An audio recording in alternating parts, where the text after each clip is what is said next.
আমি একাই জান্নাত যেতে চাই না, আমি চাচ্ছি আমি যেমন জান্নাত যেতে চাই, আমি যেমন আমার পিতামাতা ভাই বোন আত্মীয় স্বজনকে জান্নাতে নিয়ে যেতে চাই, ঠিক তেমনই আপনাদেরকেও জান্নাতে নিয়ে যেতে চাই বলে এত জটিল কঠিনভাবে কথা বলা। পরিবর্তন হতে পারবো না ইনশাল্লাহ? পারবো ইনশাল্লাহ। আল্লাহ তুমি আমাদেরকে কবুল করো, সকলে বলি আমিন। সম্মানিত যুবক ভাই, এতক্ষণ ছিল দায়িত্ব, এবার আপনারা একটু কর্ম দেখাই, তারপরে আমরা আবারও সামনের দিকে এগিয়ে যেতে চাইছি। একটু আপনারা আমার দিকে এক খেলে চেয়ে থাকেন। ওই যে রাতের বেলায় দরজা জানালা বন্ধ করে দিয়ে ল্যাপের তলে কম্বলের তলে যে মোবাইল চালাতে শুরু করলেন আর অশ্লীল ভিডিও দেখলেন, এটা আল্লাহ এইচডি আকারে দেখাতে পারবে না? পারবে? পারবে? তাহলে আল্লাহ সবই পারে না? ইন্নাহু আলিমুম বিদাতিস সুদূর। অন্তরে আমাদের কি কথা হচ্ছে না হচ্ছে আল্লাহ কি জানে না? জানে না? জানে। তো এইবার আপনাকে বলছি, একটু দেখেন তো, এটা আমার ফোন, এই ফোনটাতে মাঝে মাঝে গানও আসে, এই ফোনটাতে মাঝে মাঝে অশ্লীল ভিডিও আসে, এই ফোনটাতে মাঝে মাঝে টিকটকেরও গান আসে, ইনস্টাগ্রামের গান আসে, আরও ইত্যাদি ইত্যাদি কত কি আসে। উঠাতে উঠাতে এমন একটা ভিডিও আপনার চোখ আকর্ষণ করে নিল, আপনি ওই ভিডিও দেখতে শুরু করলেন। এই ভিডিও জল জল জল জল জল জল জল জল করে 2100 আকারে আল্লাহ আপনাকে দেখাবে। সব থেকে এইচডি কি গো? 2100 না কত? 2150 না? না কত গো? যাই হোক, এই আকারে আল্লাহ আপনাকে দেখাবে। ও যুবক ভাই, আপনি যে আপনার গার্লফ্রেন্ডকে মেসেজ করছেন মেসেঞ্জারে, এই মেসেজও আল্লাহ দেখাবে। আল্লাহ দেখাবে না মেসেজটা? দেখাবে। আল্লাহ নবী বলছেন, আল্লাহ তাআলা বলছেন, তোমরা জেনার নিকটবর্তী হয়েও না, তোমরা জেনার ধারে কাছে যেও না, তোমরা জেনার আশেপাশে যেও না। আর একটা আয়াত পেশ করে আমি এখানে আসতে চাইছি। আল্লাহ তাআলা বলেন, আল ইয়াউমা নাখতিমু আলা আফওয়াহিহিম ওয়া তুকাল্লিমুনা আইদিহিম ওয়া তাশহাদু আরজুলুহুম বিমা কানু ইয়াকসিবুন। পৃথিবীর মানুষ, তোমরা মনে রাখো, আজ কিয়ামতের মাঠে আমি আল্লাহ তোমাদের মুখকে বন্ধ করে দেব। আজ আমি আল্লাহ তাআলা তোমাদের মুখে মোহর মেরে দেব, সিলাই করে দেব। তোমাদের মুখ বন্ধ করে দিয়ে আমি আল্লাহ তাআলা তোমাদের আঙ্গুলকে কথা বলতে বলবো, তোমাদের মুখকে বন্ধ করে দিয়ে আমি আল্লাহ তাআলা হাতকে কথা বলতে বলবো, তোমাদের মুখকে বন্ধ করে দিয়ে আমি আল্লাহ তাআলা তোমাদের পাকে কথা বলতে বলবো। ওই যে আঙুল আপনার বিরুদ্ধে কথা বলবে। গার্লফ্রেন্ডকে যত মেসেজ করেছেন, চ্যাট করেছেন, প্রত্যেকটা চ্যাটের কথা এই বৃদ্ধাঙ্গুল, এই বৃদ্ধাঙ্গুল, এই সাহারাত আঙুল, যত আঙুলে মেসেজ করেছেন প্রত্যেকটা আঙুল আপনার বিরুদ্ধে সাক্ষ্য দেবে কিয়ামতের মাঠে। তখন টিকতে পারবেন? তখন তো টিকতে পারবেন না। একেবারে জল জল জল জল করে দেখবেন, যেই ভাষাতে বাক্য লিখেছেন, যা ভাবে কথা লিখেছেন, প্রত্যেকটা বাক্য আল্লাহ তাআলা দেখাবে ডিসপ্লেতে। আপনাকে আমি কি দিয়ে বুঝাই বলেন? আপনি কেন তার পাল্লায় পড়লেন? আপনি কেন তার পাল্লায় পড়লেন? আপনি কেন মহিলার পাল্লায় পড়লেন? আপনি জানেন না? মহিলা শয়তানের জাল, মহিলা শয়তানের জাল, মহিলা শয়তানের জাল। শয়তান বলে, আরে আমাকে কেউ যদি হার মানাতে পারে তাহলে তারা নারী মানুষ। শয়তান বলে, আজাজিল বলে, আমাকে কেউ যদি হার মানাতে পারে তাহলে তারা কারা? কে? নারী, মহিলা মানুষ। আমাকে হার মানিয়ে দিতে পারে মহিলারা, তো আপনি কেন মহিলার পাল্লায় পড়লেন? একটু আপনাকে দেখাই, একটা পার্কের নাম বলেন তো আশেপাশে। জি, কি নাম বলছে? ক্রিসলান, সাফিনা পার্ক। হ্যাঁ, সাফিনা পার্কটা খুব বিখ্যাত না? সাফিনা পার্কে আপনি আপনার গার্লফ্রেন্ডকে ঘুরতে নিয়ে গেছেন, জাননি? নিয়ে গেছেন। এই পর্যন্ত কথা স্টপ। একটু তাকান, আমি মজাক করছি না ভাই, একটু দেখেন। সাফিনা পার্কে আপনি আপনার গার্লফ্রেন্ডকে নিয়ে গেছেন, এই পর্যন্ত এখানে স্টপ বন্ধ রাখেন, মনে থাকবে কথাটা। এইখানে আবার ফিরে আসবো, তার জন্য এখানে স্টপ রাখলাম। এবার আপনাকে দেখাই ইউসুফ জুলাইখার কাহিনী। শুনতে মজা লাগে না? সংক্ষেপে একটু দেখাই। জুলাইখা ইউসুফের প্রেমে পড়েছে, তার সাথে এখন জেনা ব্যভিচার করবে, তার সাথে এখন খারাপ কাজে লিপ্ত হবে। তো জুলাইখার যে কর্মচারী, জুলাইখার সাথে যে থাকে যে মহিলাটা, তাকে জুলাইখা বললে, শোনো, ইউসুফকে ঘরের ভিতরে নিয়ে আসা লাগবে, যে কোনো কলা কৌশলে তাকে নিয়ে আসা হবে, নিয়ে আসতেই হবে। তো এই মহিলার জাল তো খুব কঠিন জাল। ইউসুফ আলাইহিস সালামকে কোনো কথা বলে জুলাইখার কাছে নিয়ে আসলেন। দরজা রাজাদের দরজা, মানে বুঝতে পারছেন কত কঠিন হবে। বিশাল দরজা, রাজাদের দরজা, প্রধানমন্ত্রীদের দরজা কেমন হবে একবার চিন্তা ভাবনা করেন। বিশাল বাড়ি, বিশাল বিশাল দরজা। তো ইউসুফ আলাইহিস সালামকে একটার পর একটা গেটে নিয়ে আসেন, আর একটা গেটে হুড়কা মেরে দেন। হুড়কা বুঝলেন? খিল মেরে দেন, খিল মানে হুরকা, মানে আমার কথা আপনাদের সাথে মিলে যাচ্ছে কি? তো ওই খিল মেরে দিচ্ছে একটার পর একটা, মনে করেন তালা লক করে দিচ্ছে, লক তো তালা মেরে দিচ্ছে আর নিয়ে যাচ্ছে একটার পর একটা, নিয়ে যাচ্ছে একটার পর একটা। এবার যেতে যেতে যেতে যেতে যেতে যেতে যেখানে জুলাইখা আছে সেখানে উপস্থিত 3 জন। এখন মহিলাটা আছে, জুলাইখা আছে, আর একজন কে আছে?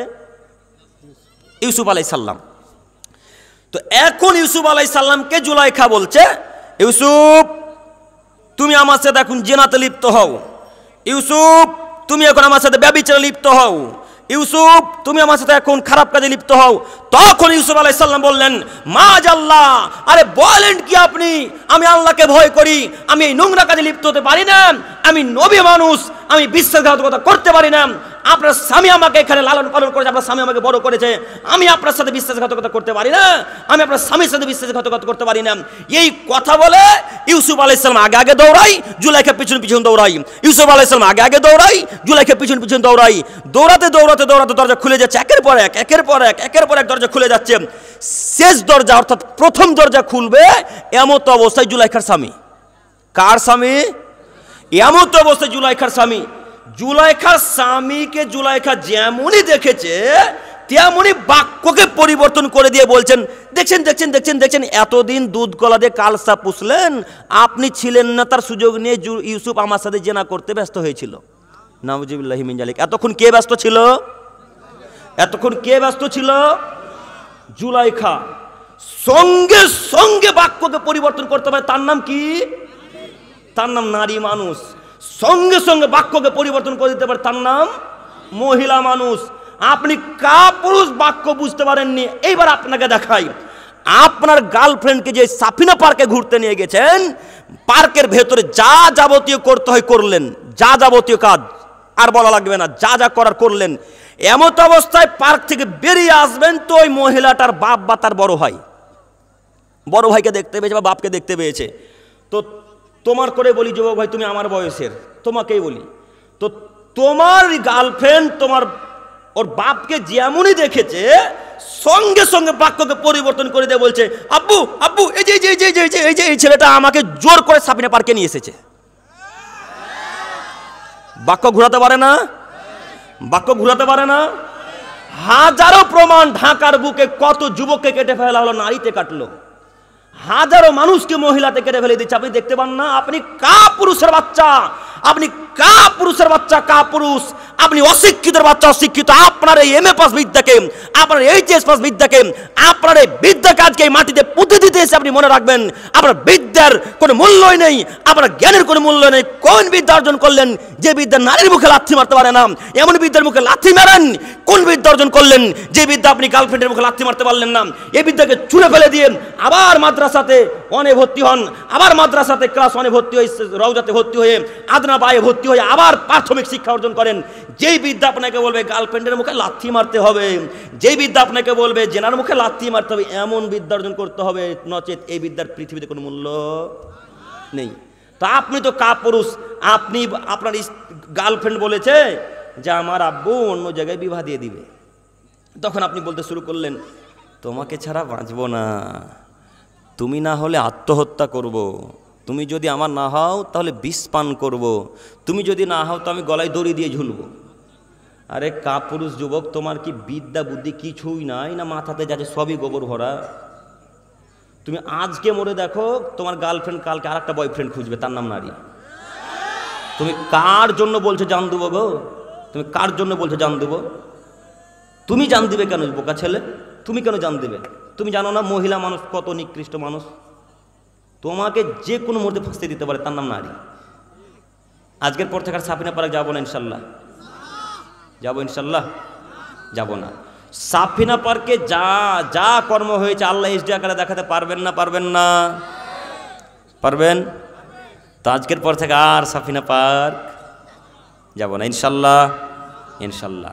আল্লাহ, শুধু যুবক আর যুবক, আল্লাহ তোমার কাছে ভিক্ষে চাইছি মাবুদ, তুমি আমাদের যুবক ভাইদেরকে কবুল করে নাও, সকলে বলি আমিন। সম্মানিত, আমি কি শেষের দিকে? সম্মানিত উপস্থিতি, না অনেক দূর যাবো, ঠাকুরগাঁও যেতে হবে, অনেক দূর যাওয়া লাগবে। একটু একটু আপনারা দেখেন, এবার আপনাকে দেখাই। আমি আপনাকে বলতে চাচ্ছিলাম যে গার্লফ্রেন্ডের মুখে মুখে আজকে লাথি মারতে পারবো না ইনশাল্লাহ? পারবো ইনশাল্লাহ? ইনশাল্লাহ। যত নাম্বার গার্লফ্রেন্ডের আছে সব আজকে ডিলিট করে এখান থেকে উঠবো ইনশাল্লাহ। সবাই বলি ইনশাল্লাহ। ডিলিট করে উঠবো ইনশাল্লাহ। ইনশাল্লাহ। আব্দুল করিম ভাই, আপনার কথা শুনে ইমান একটু বাড়লো, নাম্বার ডিলিট করে দিলাম এ কথা ঠিক, কিন্তু নাম্বার যে মুখস্থ আছে, এখন কি করব? নাম্বার যে মুখস্থ আছে, আপনি যদি এখন তওবা করেন এখন এই মুহূর্তে, তো শয়তানের মাথা তার কাজ করবে না, সে পাবনা হাসপাতাল চলে যাবে, ওর মাথা তার কাজ করবে না, ও শুধু বলবে ছি ছি ছি ছি ছি, আব্দুর রহমান তওবা করে নিল, আব্দুর রহমান আর তার গার্লফ্রেন্ডের সাথে কথা বলবে না, আজকে তওবা করে নিল। না, আমি তো আল্লাহর সাথে ওয়াদা করে নেমেছি যে আল্লাহ তোমার আদমের ছেলে মেয়েকে আমি দেখে ছেড়ে দেবো তারা কীভাবে জান্নাত যায়, তোমার আদমের ছেলে মেয়েকে আমি দেখে ছেড়ে দেবো তারা কীভাবে জান্নাত যায়, এদেরকে আমি পথভ্রষ্ট করেই ছাড়বো। কার ওয়াদা? শয়তানের ওয়াদা। কার সাথে? আল্লাহর সাথে। তো এর মাথা তার কাজ করবে, আপনি তো তওবা করেছেন। তো আপনাকে আমি একটা পরামর্শ দিই, আপনি নাম্বার এখান থেকে ডিলিট করে দেন, নাম্বার মুখস্থ থাকবে, 10 বছর পর্যন্ত নাম্বার থাকবে, তাই না? নাম্বার কত সহজে মাথা থেকে ব্রেন থেকে যায় না। একবার যদি কোনো মহিলা নরম মিষ্টিতে কথা বলে, তাহলে ওর ভয়েসটাও মনে থাকে যে এইভাবে ডাক দিয়েছিল, তাই না? তো যাই হোক, আমি এদিকে আবার আসবো। তো আপনাকে দেখাতে চাচ্ছি, যেই মহিলাটার নাম্বার আপনার ব্রেনে আছে, এখন আপনার কাজ, আপনি মোবাইলটাকে সুইচ অফ করে দিয়ে আলমারির উপরে মোবাইলটাকে রেখে দেন রাত্রেবেলায়। আলমারি বুঝলেন না?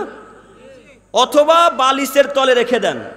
তো বালিশের তলে বা আলমারিতে যখনই রেখে দিবেন, যখন চোখ বন্ধ করবেন লাইট বন্ধ করে দিয়ে, শয়তান আপনার কাছে উপস্থিত হবে। শয়তান এসে আপনাকে বলবে, আব্দুর রহমান, শয়তান এসে বলবে, আব্দুর রহমান তোমার গার্লফ্রেন্ড তোমার জন্য অপেক্ষা করছে গো, একবার ফোন করো। এরকম চিন্তা ভাবনা আসবে না? শয়তান এসে বলবে, আব্দুর রহমান তুমি তো কোনোদিন না কথা বলে ঘুমাও না, তোমার গার্লফ্রেন্ড এখনো জেগে আছে, তুমি একবার ফোন করো। তখন শয়তানের কথা শুনে আস্তে আস্তে আস্তে আস্তে হাতটা মোবাইলের দিকে চলে যাচ্ছে। মোবাইলের দিকে যেতে যেতে যেতে যেতে মোবাইলে হাত পড়ে গেল, এমনকি মোবাইলটা সুইচ অফ ছিল। এবার নাম্বার ডায়াল করবেন, গার্লফ্রেন্ডের নাম্বারটা যে মুখস্থ আছে ওই নাম্বারটা ডায়াল করবেন। এবার আপনার কাজ, বিছানা থেকে উঠে গিয়ে মোবাইলটাকে এক পাশে রেখে দিয়ে লাফ দিয়ে উঠে গিয়ে বলেন, আউযু বিল্লাহি মিনাশ শাইতানির রাজিম, শয়তান তোর মুখে আমি লাথি মারি, তোর মুখে আমি লাথি মারি, তোর মুখে আমি লাথি মারি, আমি আজকে জালসার স্থানে মাহফিলে তওবা করেছি, শয়তান তুই কয়দিন কাল কিয়ামত পর্যন্ত আমাকে তুই আর কোনদিন পথভ্রষ্ট করতে পারবি না, আজকে আমি তওবা করেছি, আমি তোর মুখে লাথি মারলাম। এই কথা বলে সুন্দর করে ওযু করে 2 রাকাত সালাত আদায় করে আল্লাহকে বলেন, আল্লাহ তুমি তো দয়াবান, তুমি তো ক্ষমাবান, তোমার তো দয়ার অভাব নাই, তোমার তো ক্ষমার অভাব নাই। আল্লাহ তুমি তো দয়াশীল, তুমি তো ক্ষমাশীল মাবুদ, তুমি আমাকে এই নারীর চক্রান্ত থেকে দূরে রাখো। বলতে পারবো না এইভাবে ইনশাল্লাহ? এ কথা বলতে বলতে বলতে বলতে বলতে বলতে 2 চোখের পানি ফেলে দেন। ইনশাল্লাহ এই দোয়া কবুল হবেই হবে ইনশাল্লাহ, দোয়া কবুল হবেই হবে ইনশাল্লাহ, দোয়া কবুল হবেই হবে ইনশাল্লাহ। আপনার দোয়া কবুল হবে, আপনি চোখের পানি ফেলেছেন। বনকুল উত্তরপাড়ার মানুষ কি সব হিজড়া হয়ে গেছে, দোকান ঠেকাতে পারলো না? দোকান ঠেকাতে আমি কি মুর্শিদাবাদ পশ্চিমবঙ্গ ভারত থেকে আসবো? দোকান কাকে ঠেকা লাগবে? আপনাদেরকে। তো আজকে এই তাফসিরুল কোরআন মাহফিলে যদি দোকান বসে, তা আপনি কি উন্নতি করবেন বলেন? কি উন্নতি করবেন? আমি এইখানে বক্তব্য দিব যে আজকের পর থেকে পৃথিবীতে যারা মুসলিম হিসেবে বসবাস করছে তারা কোনোদিন বিড়ি সিগারেট খেতে পাবে না, পান করতে পাবে না। আমার বক্তব্য শুনে গিয়ে বাইরে দোকানে গিয়ে বা বাজারে যে মেলাতে বিড়ি সিগারেট বিক্রি হচ্ছে ওটা আবার কিনে খাবে, তো আমার বক্তব্যের কোনো মূল্য হলো? তো বক্তব্য যদি এইভাবে দিতে হয়, নাম যদি এইভাবে দেওয়া লাগলো, তো মেলা বসালেন কেন? আমি আপনাদেরকে কথা বোঝাতে পারছি কি? মেলা বসবে হিন্দুদের প্রতিষ্ঠানে, মেলা বসবে হিন্দুদের অনুষ্ঠানে, মেলা বসবে খ্রিস্টানদের অনুষ্ঠানে, মেলা বসবে বৌদ্ধদের অনুষ্ঠানে, মেলা বসবে ইহুদিদের অনুষ্ঠানে। তো আজকে কি বনকুলের মানুষ সব ইহুদি হয়ে গেল, মেলা বসতে দিল? আজকে কখন কখন আপনারা বনকুলের মানুষ খ্রিস্টান হয়ে গেলেন যে মেলা বসতে দিলেন? এই গ্রামে কেউ কি পুরুষ নয়, সবই কি কাপুরুষ? একজন কি বলতে পারলো না বেটা দোকান বসিয়েছো, দাঁত ভেঙে দেবো একেবারে, যাও দোকান তুলে দাও। তুমি আমাদের স্থানে জালসার মাহফিলে দোকান দিতে পারো না, এটা ইসলামিক সভা। যতক্ষণ ইসলামিক সভা থাকবে ততক্ষণ কোনো দোকান পাশার চলতে পারে না। এখনো মেলা চলছে, যান দেখে আসেন। ওই মেলাতে আপনার মেয়েও জেনা করছে, আপনার ছেলেও জেনা করছে। ওই মেলাতে আমার মাকে জঙ্গিপুর থেকে মুর্শিদাবাদ থেকে আনিনি, ওই মেলাতে আমার স্ত্রীকে জঙ্গিপুর মুর্শিদাবাদ থেকে আনিনি, ওই মেলাতে আমার কন্যাকে জঙ্গিপুর মুর্শিদাবাদ পশ্চিমবঙ্গ ভারত থেকে আনিনি যে আমার মেয়ে আজকে জেনা করছে। আমার মেয়ে জেনা করে না, আপনার মেয়ে, আপনার স্ত্রী, আপনার মা এখন জেনা করছে, নিশ্চিত করছে, অবশ্যই করছে, অবধারিত করছে। যান দেখে আসেন, একটা ছেলে একটা মেয়েকে ধাক্কা মারছে, যান দেখে আসেন। আপনার লজ্জা হয় না? আপনার হায়া হয় না? আপনার ইতস্তবোধ হয় না? আপনার বোধগম্য নেই? আপনি পুরুষ বাড়িতে বসে আছেন, স্ত্রী ফুচকার স্টলে কেন? আপনি পুরুষ বাড়িতে বসে আছেন, আপনার স্ত্রী ঝুড়ি জিলাপির দোকানে কেন? আপনি কখন কখন কাপুরুষ হয়ে গেলেন? আব্দুল করিম সাহেব, আমার স্ত্রী ফুচকা খাবে না, মহিলারাই ফুচকা খাবে, পুরুষরা খুব কমই খায়, তাই না? ফুচকা মহিলারাই খাবে, তো ফুচকা যদি খাওয়াই লাগে তো ফুচকা কে এনে দিবে? কে? স্বামী। তো এখন যত নারী আর মহিলা ঘোরাঘুরি করছে, এদের কারোর বাপ স্বামী কি ভাই বেঁচে নাই পৃথিবীতে? সবকে কবরে ঢুকেছে বনকুলের। বনকুলের গোরস্থানে কি সব গোরস্থানে দাফন হয়ে গেছে? মহিলা কেন বাজারে? কাপুরুষের মতো মহিলা কেন বাজারে? ঝুড়ি জিলাপি ফুচকা খাক, আমি আব্দুল করিম ইসলাম আপনাদেরকে নিষেধ করতে আসিনি, খাবে, এ কথাই স্বাভাবিক, এটাই ঠিক। তো আপনার মেয়ে কেন বাজারে? আপনি জানেন না আল্লাহ তাআলা বলেন ওয়াকরনা ফি বুয়ুতিকুন্না ওয়ালা তাবারুজনা তাবারুজাল জাহিলিয়াতিল উলা। হে পৃথিবীর মানুষ, তোমরা তোমাদের স্ত্রীদেরকে বাড়িতেই রাখো। হে পৃথিবীর মানুষ, তোমরা তোমাদের কন্যাদেরকে বাড়িতেই রাখো। হে পৃথিবীর মানুষ, তোমরা তোমাদের স্ত্রীদেরকে বাড়িতেই রাখো। জরুরি প্রয়োজন ছাড়া তারা বাড়ি থেকে বের হবে না, জরুরি প্রয়োজন ছাড়া তারা বাড়ি থেকে বের হবে না।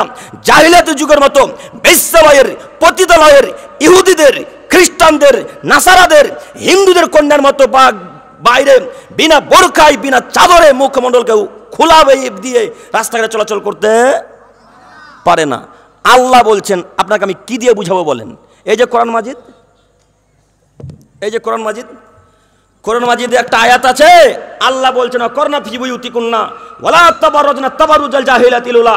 হে আদমের ছেলে মেয়েরা, তোমরা শোনো, তোমাদেরকে বলছি, তোমাদের স্ত্রী, তোমাদের কন্যা, তোমাদের পুত্রবধূ, তোমাদের নাতনি, তোমাদের পতিন, এরা কেউ জরুরি প্রয়োজন ছাড়া বাড়ি থেকে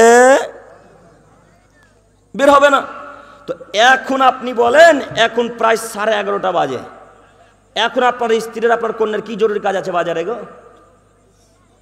হ্যাঁ, কথা বুঝতে পারেন না মনে হয়, কথা বুঝে আসছে? আপনার স্ত্রী এখন বাজারে কি জরুরি কাজ আছে বলেন দেখি, যে এই কাজটার জন্য আমার স্ত্রী বেরিয়েছে। আপনাকে আমি কি দিয়ে বুঝাবো বলেন? আল্লাহ সুবহানাহু ওয়া তাআলার বাণী।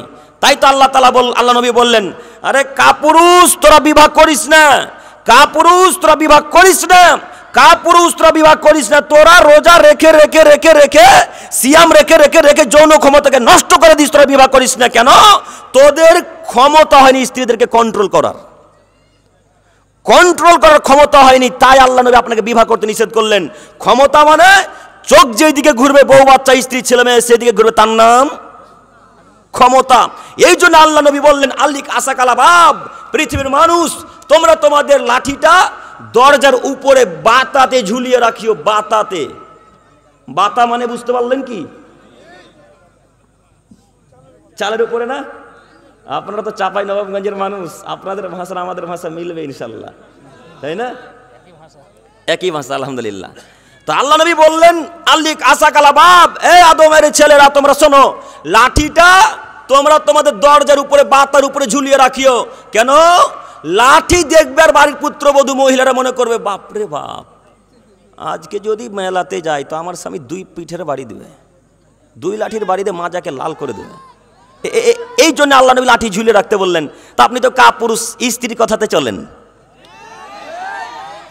আপনি তো কাপুরুষ, স্ত্রীর অ্যাকাউন্টে বাইরে থেকে টাকা পাঠান। আপনি পুরুষ দুবাইয়ে কাজ করছেন, স্ত্রীর অ্যাকাউন্টে সব টাকা। 3 বছর পর বাড়ি আসেন, তখন দেখা যাচ্ছে স্ত্রীর অ্যাকাউন্টও নাই, স্ত্রীও নাই, পরপুরুষের সাথে চলে গেছে। তো আপনার বাপ মার কি অ্যাকাউন্ট নাই পৃথিবীতে? তো বাপের অ্যাকাউন্টে টাকা ছাড়তে কি লজ্জা লাগে? মায়ের অ্যাকাউন্টে টাকাটা রাখতে কি লজ্জা লাগে? আপনার অ্যাকাউন্ট নাই, আপনি দেখতে পান না অহরহ ঘটনা। 5 বছর পর বাড়ি আসছে দুবাই থেকে, দুবাই থেকে, ওই আরব থেকে, মক্কা থেকে 5 বছর কাজকর্ম করে বাড়িতে আসছে, আর বাইরে থেকে যত টাকা সব কার অ্যাকাউন্টে দিয়েছে? সব স্ত্রীর অ্যাকাউন্টে। তো এই যে স্বামীটা নাই 5 বছর পর্যন্ত, তো এরও তো কিছু সুবিধা অসুবিধা বুঝতে হবে। ওমর রাদিয়াল্লাহু তাআলা আনহু তার মেয়েকে বলছেন, আম্মু কতদিন তোমরা স্বামী ছাড়া থাকতে পারো? কে কাকে জিজ্ঞাসা করছেন বলেন তো? বাপ মেয়েকে জিজ্ঞাসা করছেন। অর্ধ পৃথিবীর রাজা যিনি অর্ধ পৃথিবীর খলিফা, তিনি মেয়েকে জিজ্ঞাসা করছেন, আম্মু মহিলারা পুরুষকে ছাড়া কতদিন থাকতে পারে? তখন আব্বুকে উত্তরে বলছেন, আব্বু 4 মাস অথবা 4.5 মাস। তো আপনি 4.5 মাস কেন 4.5 বছর 5 বছর থাকেন?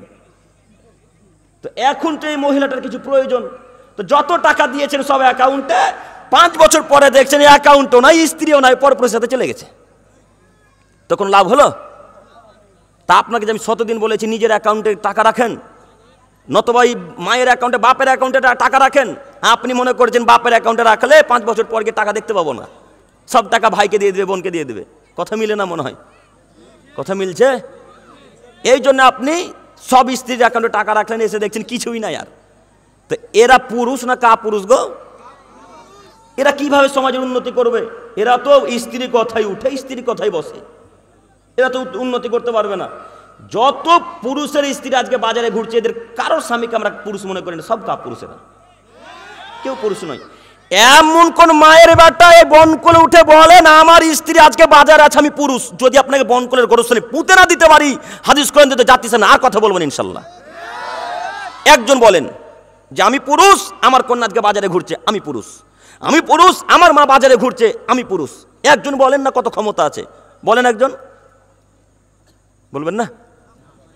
তার মানে ভেবে নিয়েছেন যে এটা আমাদের ভুল হয়েছে।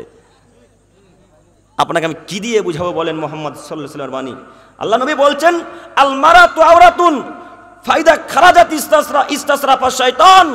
নারী হচ্ছে গোপন বস্তু, নারী হচ্ছে গোপন বস্তু, নারী হচ্ছে ঘরের বস্তু। যখন তারা ঘর থেকে বের হয়, শয়তান তখন তাকে নগ্নতার প্রতি উৎসাহিত করে, নগ্নতার প্রতি উৎসাহিত করে। তাই তো দেখতে পান মাঝে মাঝে বোরখা পরে আছে, কেমন মাজাটা কেউ দলায়, এই নাকি নারী?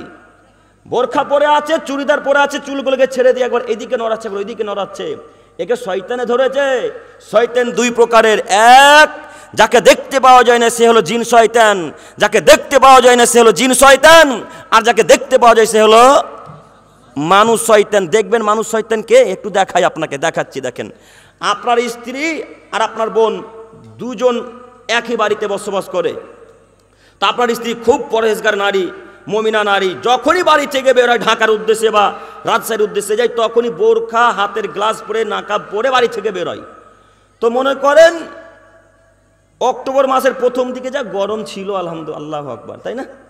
প্রচুর গরম। এত গরমে আপনার স্ত্রী বোরখা পরে, হাতে গ্লাস পরে, মোজা পরে, মুখমণ্ডলকে ঢেকে বাজারে বেরিয়েছে। তখন আপনার বোন বলছে, ভাবি এত গরমে বোরখা পরে কিভাবে বোরখা পরে থাকেন? দেখেন তো আমি কেমন স্মার্ট হয়ে যাচ্ছি, চুড়িদার পরে, বুকে ওড়না নেই।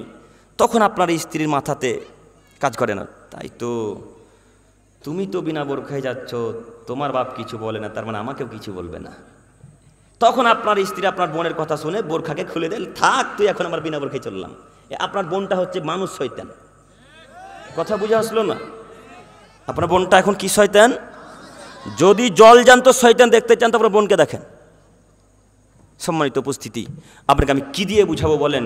এইভাবে মহিলারা আজকের পর থেকে অন্তত বনকলে আর চলাচল করবে না, ইনশাল্লাহ, ইনশাল্লাহ, ইনশাল্লাহ। আল্লাহ তুমি আমাদেরকে কবুল করো, সকলে বলি আমিন। সম্মানিত উপস্থিতি, আমি বলতে চাচ্ছিলাম যে আপনি যা কর্ম করবেন আল্লাহ সুবহানাহু ওয়া তাআলা অক্ষরে অক্ষরে আপনাকে দেখিয়ে দিবেন। এই আয়াতকে পেশ করে আমি সামনের দিকে আবার এগিয়ে যেতে চাচ্ছি। দেখেন, আপনাকে দেখাই। মহান আল্লাহ তাআলা বলেন, ও নাযাউল মাওয়াজিনাল কিসতা লিয়াউমিল কিয়ামা।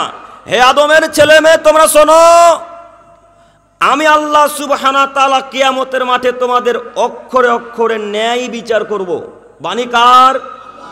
আল্লাহর। পরের অংশে আল্লাহ তাআলা বলছেন, ফালা তুযলামু নাফসুন শাইআ। হে আদমের ছেলে মেয়ে তোমরা মনে রাখো, কারো ব্যাপারে এতটুকু সামান্য কিঞ্চিত পরিমাণে জুলুম অত্যাচার করা হবে না। ওয়াইন কানা মিসকালা হাব্বাতিন মিন খরদাল, যদি কেউ সরিষার দানা সম পরিমাণ ভালো কাজ করে তবু আমি আল্লাহ তাআলা তাদের সামনে পেশ করব। যদি কেউ সরিষা দানা সম পরিমাণ খারাপ কাজ করে ওয়া আতাইনা বিহা, আমি সেটাও পেশ করব। ওয়া কাফা বিনা হাসিবিন, আমি আল্লাহ সুবহানাহু ওয়া তাআলা হিসাব গ্রহণে যথেষ্ট। বাণীকার আল্লাহর। আল্লাহ বললেন অত্র আয়াতে 3টি বাক্য। এক, আমি আল্লাহ সুবহানাহু ওয়া তাআলা তোমাদের কিয়ামতের মাঠে ন্যায় বিচারের মানদণ্ড স্থাপন করব। ন্যায় বিচার, ন্যায় বিচার কাকে বলে? যে দোষী তাকে দোষী সাব্যস্ত করা হবে, যে নির্দোষ তাকে নির্দোষ সাব্যস্ত করা হবে, এটা হলো ন্যায় বিচার। তো আপনাদের বনকলে বিচার বসেছে, তো যে লোকটা দোষী সে লোকটার বাপের টাকা আছে অনেক। কথা বুঝে আসছে?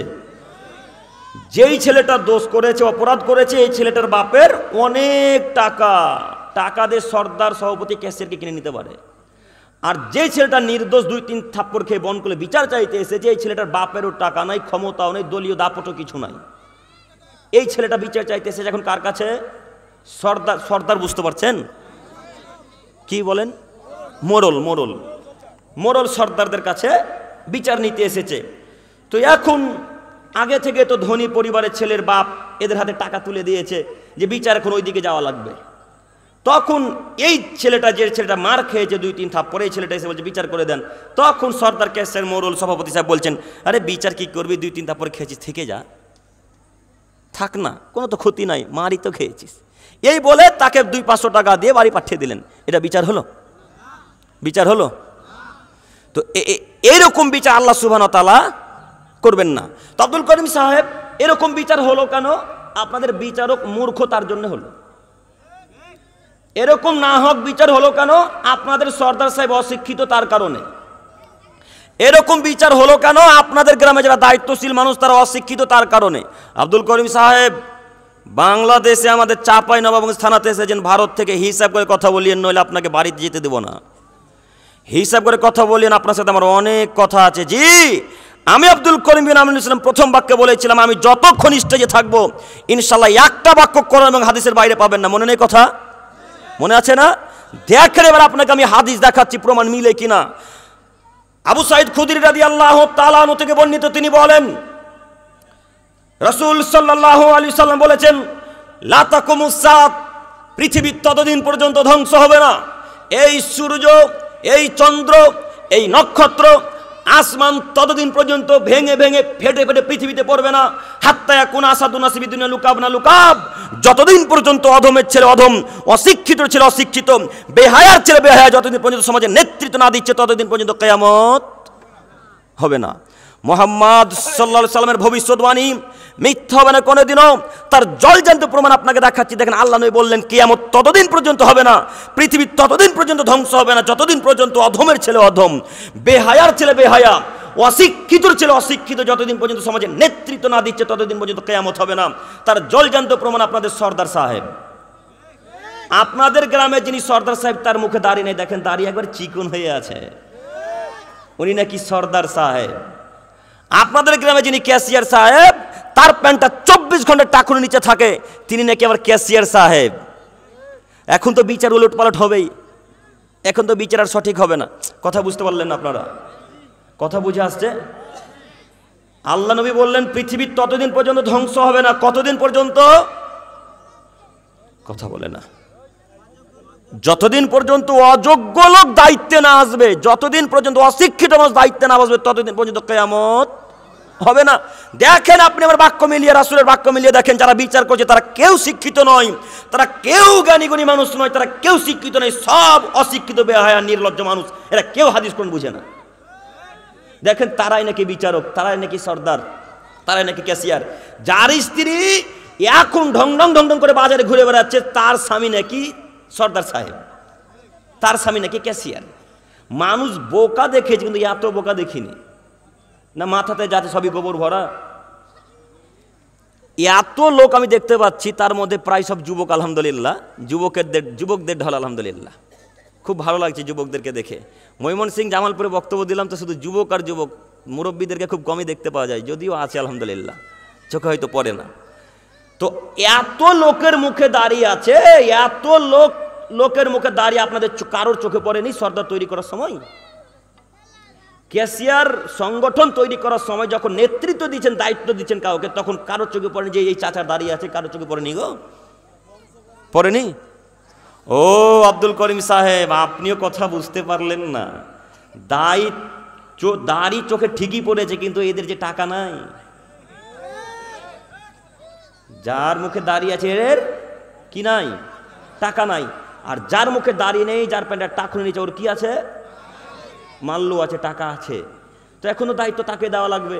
গ্রামের মানুষ কত সুবিধাবাদী দেখবেন, গ্রামের মানুষ কত সুবিধাবাদী দেখবেন, একটু দেখাচ্ছি। গ্রামের মানুষ যখন সর্দার ক্যাশিয়ারকে নিয়োগ করছেন, তখন আপোষে বলা বলি করছে, ওই দেখ ওই লোকটাকে দায়িত্ব দে, ওর অনেক টাকা আছে, নামাজ পড়ুক চাই না পড়ুক। কি হবে?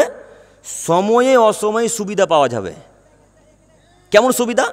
আপনাদের জুমা মসজিদের ওপরতলা ঢালাই হবে, ছাদ ঢালাই হবে, তো এখন 2 লক্ষ টাকা প্রয়োজন। তো যার মুখে দাঁড়িয়ে আছে এই লোকটার কাছে টাকা চাইতে গেলে কিভাবে দিবে? তো টাকাই নাই। কথা বুঝলেন না? ও তো টাকাই নাই, কিভাবে দিবে গো? তো যার টাকা আছে ওর কাছে যদি এখন চাইতে যান তো দিবেন না কেন? যে দায়িত্ব দেননি। যখন দায়িত্ব দিয়ে থাকবেন তখন 2 লক্ষ টাকা চাইতে গেলে 2 লক্ষ কেন, ওর সাথে আরো 2 লক্ষ অ্যাড করবে, যার আপনি এখন 4 লক্ষ লেগে মসজিদ কাজ সম্পূর্ণ করেন। কথা মিলল না মনে হয়? এই জন্য মানুষও সুবিধাবাদীতে দায়িত্ব আকে, এদের যাও হোগা দেখা যায়গা, যা হবে দেখা যাবে, চলো এটাই চলুক। না তো এমন করে খাবি কতদিন? গোলে মালে যায় যতদিন। তাই তো সরদারও বিড়ি খায়, ক্যাশিয়ারও বিড়ি খায়, সভাপতিও খায়, আরে ইমাম সাহেবও গুল খায়। সবাই এক গোত্রের মানুষ, সবাই যে একই গোত্রের মানুষ, তো কে কাকে বাধা দিবে গো?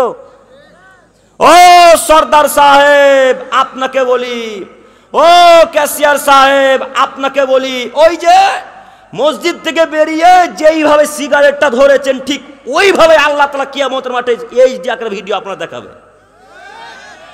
ও ইমাম সাহেব ফজরে সালাতে উঠে ওযু করার পূর্বে যে গুল মাজতে মাজতে মাজতে মাজতে বাথরুমে ঢুকলেন, বাথরুমে প্রবেশ করলেন, এই ভিডিও আল্লাহ তাআলা এইচডি আকারে দেখাবে, আপনি প্রস্তুত থাকিয়েন। ও ক্যাশিয়ার সাহেব বিড়ির স্টাইলটা খুব ভালোই লাগে দেখে আপনার, সিগারেটের স্টাইলটা খুব ভালো, বাম হাতে সিগারেট ডান হাতে চায়ের কাপ, ডান হাতে সিগারেট বাম হাতে চায়ের কাপ, বেটা দাঁড়িয়ে দাঁড়িয়ে পান করে, মনে হচ্ছে হিটলারের বেটা, মনে হচ্ছে বিল গেটসের ছেলে, তার মতো ধনী পৃথিবীতে নেই। খোঁজ খবর নিয়ে দেখা যাচ্ছে তার মতো গরিব পৃথিবীতে নাই। দেখেন এই লোকটার অবস্থা দেখেন, আর যারা সালাত আদায় করে তাদের অবস্থা দেখেন। সম্মানিত উপস্থিতি, আপনাকে আমি কি দিয়ে বুঝাই? যে যেমন কর্ম করবে, যে আল্লাহ সুবহানাহু ওয়া তাআলা এইচডি আকারে, ফুল এইচডি আকারে আপনার ভিডিও দেখাবে, আল্লাহ সরদারকে বলবেন, সরদার সাহেব এই যে বিড়িটা পান করেছিলেন এটা কি আপনি? এটা কি আপনার আমল? তখন সরদার সাহেব বলবেন, নাম নাম নাম, হ্যাঁ আল্লাহ, হ্যাঁ হ্যাঁ আল্লাহ, এটা আমারই আমল। তখন সরদার সাহেবকে বলবে, আচ্ছা ঠিক আছে, এখন তাহলে জাহান্নামে যাওয়া লাগবে। আল্লাহ নবী বলেন, ইন্না আল্লাহি আহাদান লিমান সারাবাল মুসকিরা ইয়াসকিয়া হলো ফিতনাতিল খাম।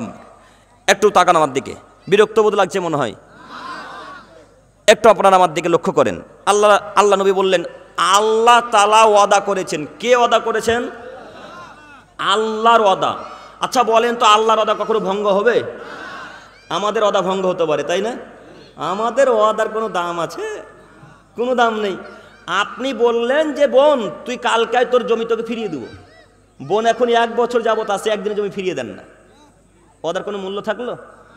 আচ্ছা যুবক আপনাকে বলি, এ যুবক ভাইরা একটু তাকান, গল্প করছেন কেন? আপনাকে বলছি, গল্প করছেন কেন? লজ্জা লাগে না একটু গো? আমি কি ইউসুফ জুলেখার ঘটনা বলছি আপনাকে যে আপনি গল্প করবেন? আপনি গল্প করেন কেন? আমি আপনার কোনো না কোনো উপকার করবই ইনশাল্লাহ, এই আশা নিয়ে মুর্শিদাবাদ থেকে আসা। আপনি শুধু বক্তব্যের সাথে কথা মিলান ইনশাল্লাহ, যে বক্তব্যের বাক্য মিলে কিনা। আপনাকে দেখাতে চাচ্ছি যুবক ভাই, আপনাকে বলছি, আচ্ছা আপনার বাপ যে আপনার ফুফুর জমি ফিরিয়ে দিল না, তা আপনি কি করছিলেন বলেন? আপনি কি করছিলেন? আপনি জানেন না? আপনার বাপ যদি অর্ধ কাঠা জমি, অর্ধ কাঠা আধ কাঠা বুঝলেন না? আধ কাঠা জমি, অর্ধ কাঠা যদি আপনার বাপ যদি দখল করে থাকে আপনার ফুফুর, তো অর্ধ কাঠা জমির নাকি আপনার বাপকে কিয়ামতের মাঠে ফুফুকে দিতে হবে। আপনার এই জ্ঞানটুকু নেই? আপনি না MA পাস ছাত্র, আপনি না BA পাস ছাত্র, আপনি না ঢাকা বিশ্ববিদ্যালয়ের টপ র্যাঙ্কের ছাত্র, আপনার তো এই বিদ্যাটুকু থাকা উচিত। আপনার বাপ এখন পর্যন্ত আপনার ফুপুকে জমি ফিরিয়ে দেয়নি। আচ্ছা একটু দেখাই, আপনারা কি মনে করেন যে আপনার দাদুর ছেলে মেয়ে 4টা, 2টা ছেলে 2টা মেয়ে, টোটাল 4টা ছেলে মেয়ে আপনার দাদুর, তো আপনার বাপের বাপ একটু বেশি আর আপনার ফুপুর বাপ একটু কম না? দুইজনেরই একই একই বাপ? জি, দুজনেরই সমান সমান বাপ, তাই না শেখ? দুজনেরই সমান সমান বাপ। তো আপনার বাপ জমি পাবে সকালে আর আপনার ফুপু জমি পাবে বৈকালে, একসাথে দুজন পাবে? তো আপনার দাদুর মরা আজকে 20 বছর আজ পর্যন্ত আপনার বাপ আপনার ফুপুকে জমি ফিরিয়ে দেয়নি। আপনার বাপ কা পুরুষের বাচ্চা? এখন পর্যন্ত আপনার ফুপুকে আপনার বাপ জমি ফিরিয়ে দেন। তা আপনি কি করেন? আপনি বলতে পারেন না আব্বু ভাগ্যে যদি ভিক্ষা করা থাকে আব্বু ভিক্ষা করে খাবো। আব্বু আপনি মনে রাখেন, ভাগ্যে যদি ভিক্ষা করা থাকে ভিক্ষা করে খাবো আব্বু, তবু ফুপুর জমি নিজের কাছে রাখবো না। আল্লাহ নবী বলেন কাতাবাল্লাহু মাকাদিল খলাইক ক্বাবলা আন ইয়াখলুকা সামাওয়াতি মিন খামসিনা আলফা সানা, পৃথিবী সৃষ্টির 50,000 বছর পূর্বে আল্লাহ তাআলা প্রত্যেক মানুষের ভাগ্য লিখেছেন, প্রত্যেক জিনের ভাগ্য লিখেছেন। পৃথিবী সৃষ্টির 50,000 বছর পূর্বে সারা পৃথিবীর মানুষের ভাগ্য লিখেছেন, সারা পৃথিবীর জিনের ভাগ্য লিখেছেন। আবার যেদিন আমি আপনি আপনার মায়ের পেটে 43 মানে 4 মাসে যেদিন ছিলাম সেদিন আবার আল্লাহ তাআলা ফেরেশতা দিয়ে আপনারা আমার ভাগ্য লিখেছেন। আব্বু সেই দিন যদি আল্লাহ ভাগ্য লিখে যে ফুপুর জমি না নিয়েও বনকুলের মানুষ খেতে পাবে, তো আমরা খেতে পাবোই পাবো আব্বু। এর নাম তাকদীর আব্বু, এটার নাম ভাগ্য। এইভাবে ভাগ্যকে বিশ্বাস করতে হবে যুবক ভাই, এইভাবে ভাগ্যকে বিশ্বাস করতে হবে। আপনাকে অনুরোধ করে যাচ্ছি, কাল সকাল হতে হতে, কাল জোহর পার হবে না ইনশাল্লাহ, কাল সকাল হতে হতে ফুপুর জমি ফুপুকে ফিরিয়ে দিতে পারবো ইনশাল্লাহ? পারবো না ইনশাল্লাহ? ও মুরব্বী সাহেব, আপনাকে বলি, আপনি আছেন উপস্থিত, আপনার বোনকে এখন জমি ফিরিয়ে দেননি, আপনি প্রস্তুতি গ্রহণ করুন। আল্লাহ নবী বলেন, আল্লাহ নবী সাল্লাল্লাহু আলাইহি ওয়াসাল্লাম বললেন মানা খাজা সিবরান মিনাল আরজি জুলমান ফাইন্নাহু ইউতাওয়াক্কু ইয়াউমাল কিয়ামাতি মিন সাবি আরাদিন। হে পৃথিবীর আদমের ছেলে মেয়ে, তোমরা মনে রেখো, কেউ যদি জোরপূর্বক অর্ধ হাত জমি, কেউ যদি জোরপূর্বক 1 বিঘত জমি জায়গা জোরপূর্বক দখল করে নেয়, তো আল্লাহ সুবহানাহু ওয়া তাআলা কিয়ামতের মাঠে 7 তবক জমি তার কাঁধের উপরে চাপিয়ে দিবেন। আল্লাহু আকবার। কয়টা জমিন আছে বলেন তো দেখি? জি, কয়টা জমিন আছে মনে নেই? আচ্ছা আসমান কয়টা আছে বলেন তো? জমিনও 7টা। আসমান যেমন 7টা, জমিনও ঠিক 7টা। তো একটা জমিনের মোটা 500 বছরের পথ। কথা বুঝতে পারেন না মনে হয়? আবারও বুঝাই, আর একটা হাদিস বলে এই জায়গাতে আসি। রাসূল সাল্লাল্লাহু আলাইহি সাল্লাম বলেন, যদি কোনো মানুষ জোরপূর্বক আর জমি জায়গা আত্মসাৎ করে, দখল করে নেয়, তাহলে আল্লাহ তাআলা 7 তবক জমিনের মাটি তার কাঁধের উপরে চাপিয়ে দিবেন। 7 তবক জমিনের মাটি কাঁধের উপরে চাপিয়ে দিবেন। 7 তবক জমিনের মাটি। একটু এবার আপনাকে বুঝাই, একটা জমিনের মোটা যদি 500 বছরের পথ হয়, তো 7টা জমিনের মোটা কত বছরের পথ? 5-7 3500 বছর। আজকে বনকুল থেকে একটা এরোপ্লেন উঠতে শুরু করবে, মনে করেন রাসূলের যুগে এরোপ্লেন ছিল না, রাসূলের যুগে দ্রুতগামী যানবাহনের নাম কি? ঘোড়া। ঘোড়া ঘন্টায় কত কিলো ছুটে? 70 থেকে 72 কিলো। ঘন্টায় কত কিলো? 70 থেকে 72 কিলো একটা তাজা ঘোড়া, ভালো ঘোড়া ছুটতে পারে। তো এই ঘোড়াটা আজকে বনকুলে 19 তারিখ তো 19 তারিখ দৌড়াতে শুরু করবে। দৌড়াতে দৌড়াতে দৌড়াতে দৌড়াতে দৌড়াতে দৌড়াতে দৌড়াতে গিয়ে যেদিন 500 বছর হবে, সেইখান থেকে জমিনের শুরু হবে, এখানে এসে শেষ হবে। তো একটা জমিনের মোটা যদি এত পথ হয়, তো 5-7 3500 বছরের জমিন কত পথ হবে বলেন? হিসাবের বাইরে না? ঘোড়া যদি 1 ঘন্টা দৌড়ায় তো 72 কিলোমিটার ছুটবে। 2 ঘন্টা দৌড়ালে, 3 ঘন্টা দৌড়ালে, 4 দিন যদি দৌড়ায়, 5 দিন যদি দৌড়ায়, 1 দিন যদি দৌড়ায়, 1 দিন তো বহু দূরের কথা, 1 সেকেন্ড যদি দৌড়ায় ঘোড়া, তো 1 সেকেন্ডের মাটি ঘাড়ের উপর নিতে পারবো? কেউ পারবো না। তবু আপনার বাপ আপনার ফুপুকে জমি এখনো ফিরিয়ে দেয় না, এখনো দেয় না। আপনার বাপ দিবে কিনা দেখি দেখেন তো। আপনার বাপ যদি মানুষ হয়, আপনার বাপের অন্তর যদি এতটুকু ঈমান থাকে, তাহলে আমি বুঝতে পারবো যে আপনার ফুপুকে জমি ফিরিয়ে দিবে। একটা হাদিস দেখাই, খুব মূল্যবান গুরুত্বপূর্ণ হাদিস আমি দেখাতে চাচ্ছিলাম। এই যে জমিটুকু দখল করেছেন, এই জমিটুকু আল্লাহ তাআলা এইচডি আকারে দেখাবে। আমার কথা বোঝা যাচ্ছে কি? আল্লাহ এইচডি আকারে দেখাবে যে এটা আব্দুর রহমানের বোনের জমি, আব্দুর রহমান তার বোনকে দেয়নি। এটা আব্দুল করিমের বোনের জমি, আব্দুল করিম তার বোনকে দেয়নি। এটা আব্দুল সাত্তারের বোনের জমি, আব্দুল সাত্তার তার বোনকে দেয়নি। এইভাবে যেতে যেতে যেতে যে যত জমি আত্মসাৎ করেছে প্রত্যেককে সেদিন দেখানো হবে, দেখতে পাবে। এবার একটা হাদিস দেখে সামনের দিকে এগিয়ে যেতে চাইছি, একটু আপনারা আমার দিকে লক্ষ্য করেন। আবু হুরায়রা রাদিয়াল্লাহু তাআলা আনহু থেকে বর্ণিত, তিনি বলেন রাসূল সাল্লাল্লাহু আলাইহি সাল্লামকে একটা গোলাম উপহার দেওয়া হয়েছিল।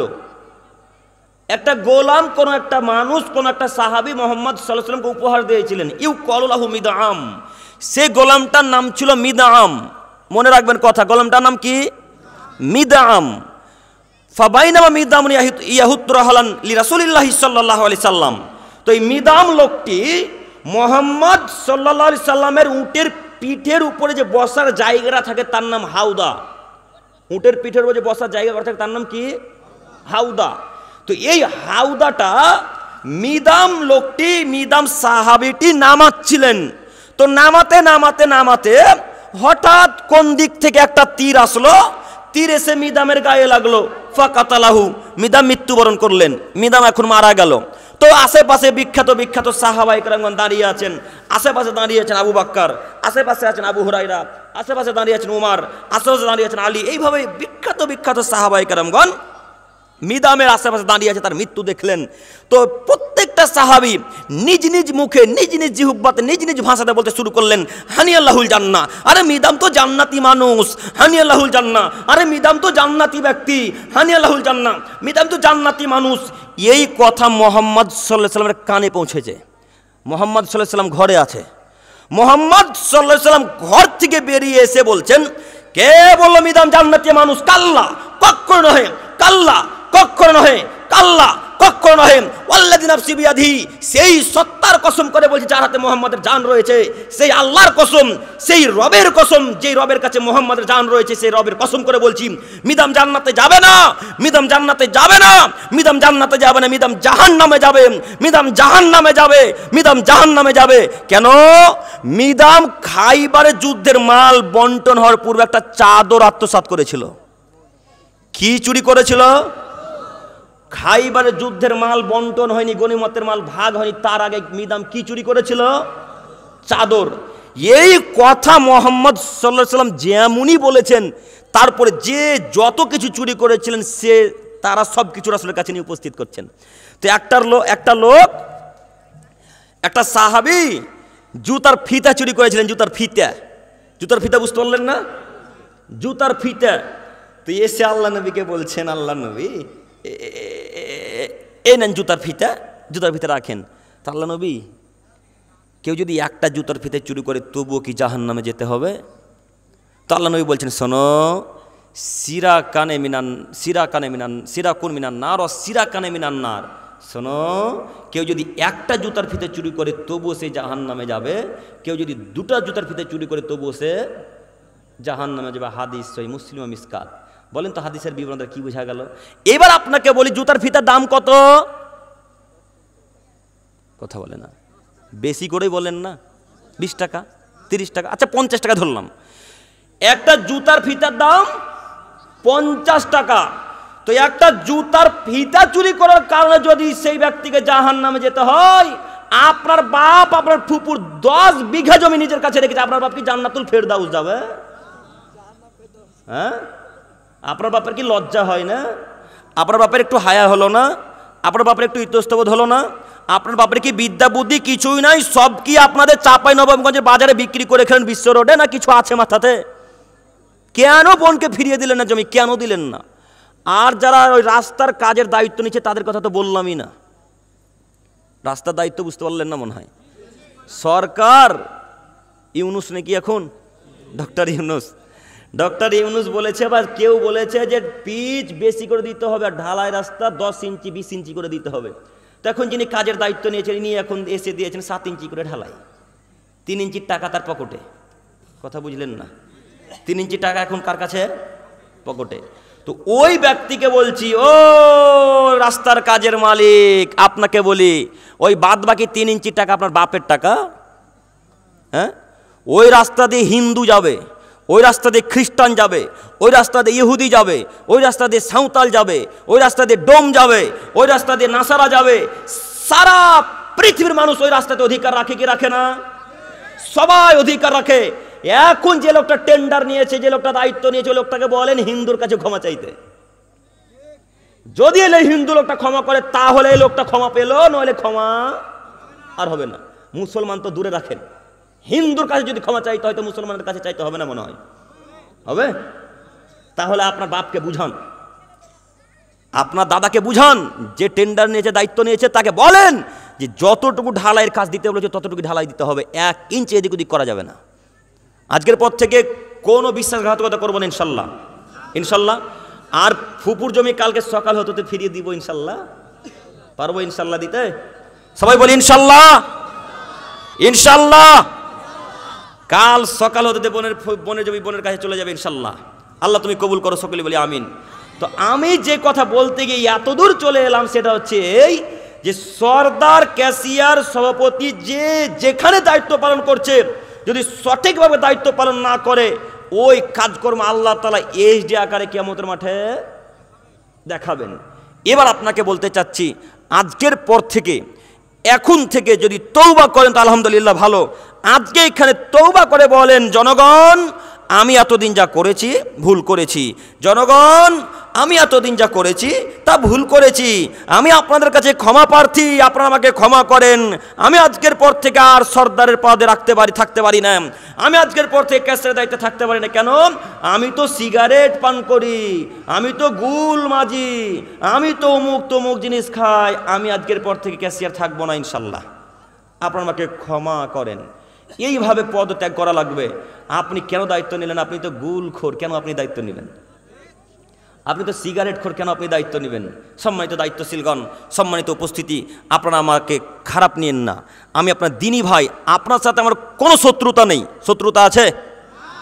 আপনাকে আমি এর পূর্বে কোনোদিন দেখেছি? আপনারা আমাকে দেখেছেন? তার মানে আপনার সাথে আমার কোনো দ্বন্দ্ব নেই, টাকা পয়সা নিয়েও নেই, জমি জায়গা নিয়েও নেই, কোনো কথাবার্তা নিয়ে নেই যে আপনার বিরুদ্ধে আমি কথা বলবো, তাই না? আপনাকে আমি চিনিও না, আজকে দেখছি কথা বলে আবার বেরিয়ে যাব, আর চিনতে পারবো না কোনোদিন। তো আপনি মনে করিয়ে না যে আপনার সাথে আমার শত্রুতা আছে, কোনো শত্রুতা নেই। তো আব্দুল করিম সাহেব এত কঠিনভাবে বলছেন কেন? আমি এত কঠিনভাবে এই জন্য বলতে চাচ্ছি যে আমি একাই জান্নাতে থাকতে রাজি নই, আমি একাই জান্নাত যেতে চাই না। আমি চাচ্ছি, আমি যেমন জান্নাত যেতে চাই, আমি যেমন আমার পিতামাতা, ভাই বোন, আত্মীয় স্বজনকে জান্নাতে নিয়ে যেতে চাই, ঠিক তেমনই আপনাদেরকেও জান্নাতে নিয়ে যেতে চাই বলে এত জটিল কঠিনভাবে কথা বলা। পরিবর্তন হতে পারবো না ইনশাল্লাহ? পারবো ইনশাল্লাহ। আল্লাহ তুমি আমাদেরকে কবুল করো, সকলে বলি আমিন।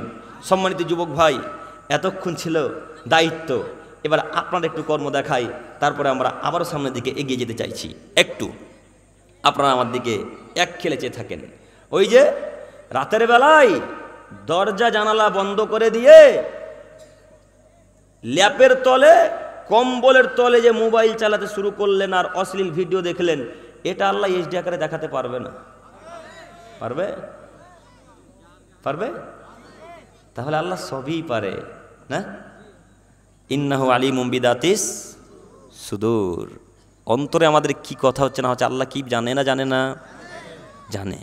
তো এইবার আপনাকে বলছি, একটু দেখেন তো, এটা আমার ফোন, এই ফোনটাতে মাঝে মাঝে গানও আসে, এই ফোনটাতে মাঝে মাঝে অশ্লীল ভিডিও আসে, এই ফোনটাতে মাঝে মাঝে টিকটকেরও গান আসে, ইনস্টাগ্রামের গান আসে, আরও ইত্যাদি ইত্যাদি কত কি আসে। উঠাতে উঠাতে এমন একটা ভিডিও আপনার চোখ আকর্ষণ করে নিল, আপনি ওই ভিডিও দেখতে শুরু করলেন। এই ভিডিও জল জল জল জল জল জল জল জল করে 2100 আকারে আল্লাহ আপনাকে দেখাবে। সব থেকে এইচডি কি গো? 2100 না কত? 2150 না? না কত গো? যাই হোক, এই আকারে আল্লাহ আপনাকে দেখাবে। ও যুবক ভাই, আপনি যে আপনার গার্লফ্রেন্ডকে মেসেজ করছেন মেসেঞ্জারে, এই মেসেজও আল্লাহ দেখাবে। আল্লাহ দেখাবে না মেসেজটা? দেখাবে। আল্লাহ নবী বলছেন, আল্লাহ তাআলা বলছেন, তোমরা জেনার নিকটবর্তী হইও না, তোমরা জেনার ধারে কাছে যেও না, তোমরা জেনার আশেপাশে যেও না। আর একটা আয়াত পেশ করে আমি এখানে আসতে চাইছি। আল্লাহ তাআলা বলেন, আল ইয়াউমা নাখতিমু আলা আফওয়াহিহিম ওয়া তুকাল্লিমুনা আইদিহিম ওয়া তাশহাদু আরজুলুহুম বিমা কানু ইয়াকসিবুন। পৃথিবীর মানুষ তোমরা মনে রাখো, আজ কিয়ামতের মাঠে আমি আল্লাহ তোমাদের মুখকে বন্ধ করে দেব। আজ আমি আল্লাহ তাআলা তোমাদের মুখে মোহর মেরে দেব, সিলাই করে দেব। তোমাদের মুখ বন্ধ করে দিয়ে আমি আল্লাহ তাআলা তোমাদের আঙ্গুলকে কথা বলতে বলবো। তোমাদের মুখকে বন্ধ করে দিয়ে আমি আল্লাহ তাআলা হাতকে কথা বলতে বলবো। তোমাদের মুখকে বন্ধ করে দিয়ে আমি আল্লাহ তাআলা তোমাদের পাকে কথা বলতে বলবো। ওই যে আঙুল আপনার বিরুদ্ধে কথা বলবে। গার্লফ্রেন্ডকে যত মেসেজ করেছেন, চ্যাট করেছেন, প্রত্যেকটা চ্যাটের কথা এই বৃদ্ধাঙ্গুল, এই বৃদ্ধাঙ্গুল, এই সাহারাত আঙুল, যত আঙুলে মেসেজ করেছেন প্রত্যেকটা আঙুল আপনার বিরুদ্ধে সাক্ষ্য দেবে কিয়ামতের মাঠে। তখন টিকতে পারবেন? তখন তো টিকতে পারবেন না। একেবারে জল করে দেখবেন যেই ভাষাতে বাক্য লিখেছেন, যা ভাবে কথা লিখেছেন, প্রত্যেকটা বাক্য আল্লাহ তাআলা দেখাবে ডিসপ্লেতে। আপনাকে আমি কি দিয়ে বুঝাই বলেন? আপনি কেন তার পাল্লায় পড়লেন? আপনি কেন তার পাল্লায় পড়লেন? আপনি কেন মহিলার পাল্লায় পড়লেন? আপনি জানেন না? মহিলা শয়তানের জাল, মহিলা শয়তানের জাল, মহিলা শয়তানের জাল। শয়তান বলে, আরে আমাকে কেউ যদি হার মানাতে পারে তাহলে তারা নারী মানুষ। শয়তান বলে, আজাজিল বলে, আমাকে কেউ যদি হার মানাতে পারে তাহলে তারা কারা? কে? নারী, মহিলা মানুষ। আমাকে হার মানিয়ে দিতে পারে মহিলারা। তো আপনি কেন মহিলার পাল্লায় পড়লেন? একটু আপনাকে দেখাই। একটা পার্কের নাম বলেন তো আশেপাশে। জি, কি নাম বলছে? ক্রিসলান, সাফিনা পার্ক। হ্যাঁ, সাফিনা পার্কটা খুব বিখ্যাত না? সাফিনা পার্কে আপনি আপনার গার্লফ্রেন্ডকে ঘুরতে নিয়ে গেছেন, জাননি? নিয়ে গেছেন। এই পর্যন্ত কথা স্টপ। একটু তাকান, আমি মজাক করছি না ভাই, একটু দেখেন। সাফিনা পার্কে আপনি আপনার গার্লফ্রেন্ডকে নিয়ে গেছেন, এই পর্যন্ত এখানে স্টপ বন্ধ রাখেন। মনে থাকবে কথাটা? এইখানে আবার ফিরে আসবো, তার জন্য এখানে স্টপ রাখলাম। এবার আপনাকে দেখাই ইউসুফ জুলাইখার কাহিনী। শুনতে মজা লাগে না? সংক্ষেপে একটু দেখাই। জুলাইখা ইউসুফের প্রেমে পড়েছে, তার সাথে এখন জেনা ব্যভিচার করবে, তার সাথে এখন খারাপ কাজে লিপ্ত হবে। তো জুলাইখার যে কর্মচারী, জুলাইখার সাথে যে থাকে যে মহিলাটা, তাকে জুলাইখা বললে, শোনো, ইউসুফকে ঘরের ভিতরে নিয়ে আসা লাগবে, যে কোনো কলা কৌশলে থেকে নিয়ে আসা হবে, নিয়ে আসতেই হবে। তো এই মহিলার জাল তো খুব কঠিন জাল। ইউসুফ আলাইহিস সালামকে কোনো কথা বলে জুলাইখার কাছে নিয়ে আসলেন। দরজা রাজাদের দরজা, মানে বুঝতে পারছেন কত কঠিন হবে। বিশাল দরজা, রাজাদের দরজা, প্রধানমন্ত্রীদের দরজা কেমন হবে একবার চিন্তা ভাবনা করেন। বিশাল বাড়ি, বিশাল বিশাল দরজা। তো ইউসুফ আলাইহিস সালামকে একটার পর একটা গেটে নিয়ে আসেন, আর একটা গেটে হুড়কা মেরে দেন। হুড়কা বুঝলেন? খিল মেরে দেন। খিল মানে হুড়কা, মানে আমার কথা আপনাদের সাথে মিলে যাচ্ছে কি? তো ওই খিল মেরে দিচ্ছে একটার পর একটা। মনে করেন তালা লক করে দিচ্ছে, লক তো তালা মেরে দিচ্ছে, নিয়ে যাচ্ছে একটার পর একটা, নিয়ে যাচ্ছে একটার পর একটা। এবার যেতে যেতে যেতে যেতে যেতে যেতে যেখানে জুলাইখা আছে সেখানে উপস্থিত তিনজন। এখন মহিলাটা আছে, জুলাইখা আছে, আর একজন কে আছে? ইউসুফ আলাইহিস সালাম।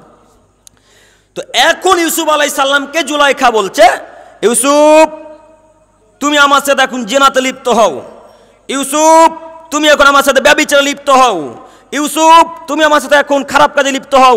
তখন ইউসুফ আলাইহিস সালাম বললেন, মাআল্লাহ, আরে বলেন কি আপনি? আমি আল্লাহকে ভয় করি, আমি এই নোংরা কাজে লিপ্ত হতে পারি না। আমি নবী মানুষ, আমি বিশ্বাসঘাতকতা করতে পারি না। আপনার স্বামী আমাকে এখানে লালন পালন করেছে, আপনার স্বামী আমাকে বড় করেছে, আমি আপনার সাথে বিশ্বাসঘাতকতা করতে পারি না, আমি আপনার স্বামীর সাথে বিশ্বাসঘাতকতা করতে পারি না। এই কথা বলে ইউসুফ আলাইহিস সালাম আগে আগে দৌড়াই, জুলাইখা পিছন পিছন দৌড়াই। ইউসুফ আলাইহিস সালাম আগে আগে দৌড়াই, জুলাইখা পিছন পিছন দৌড়াই।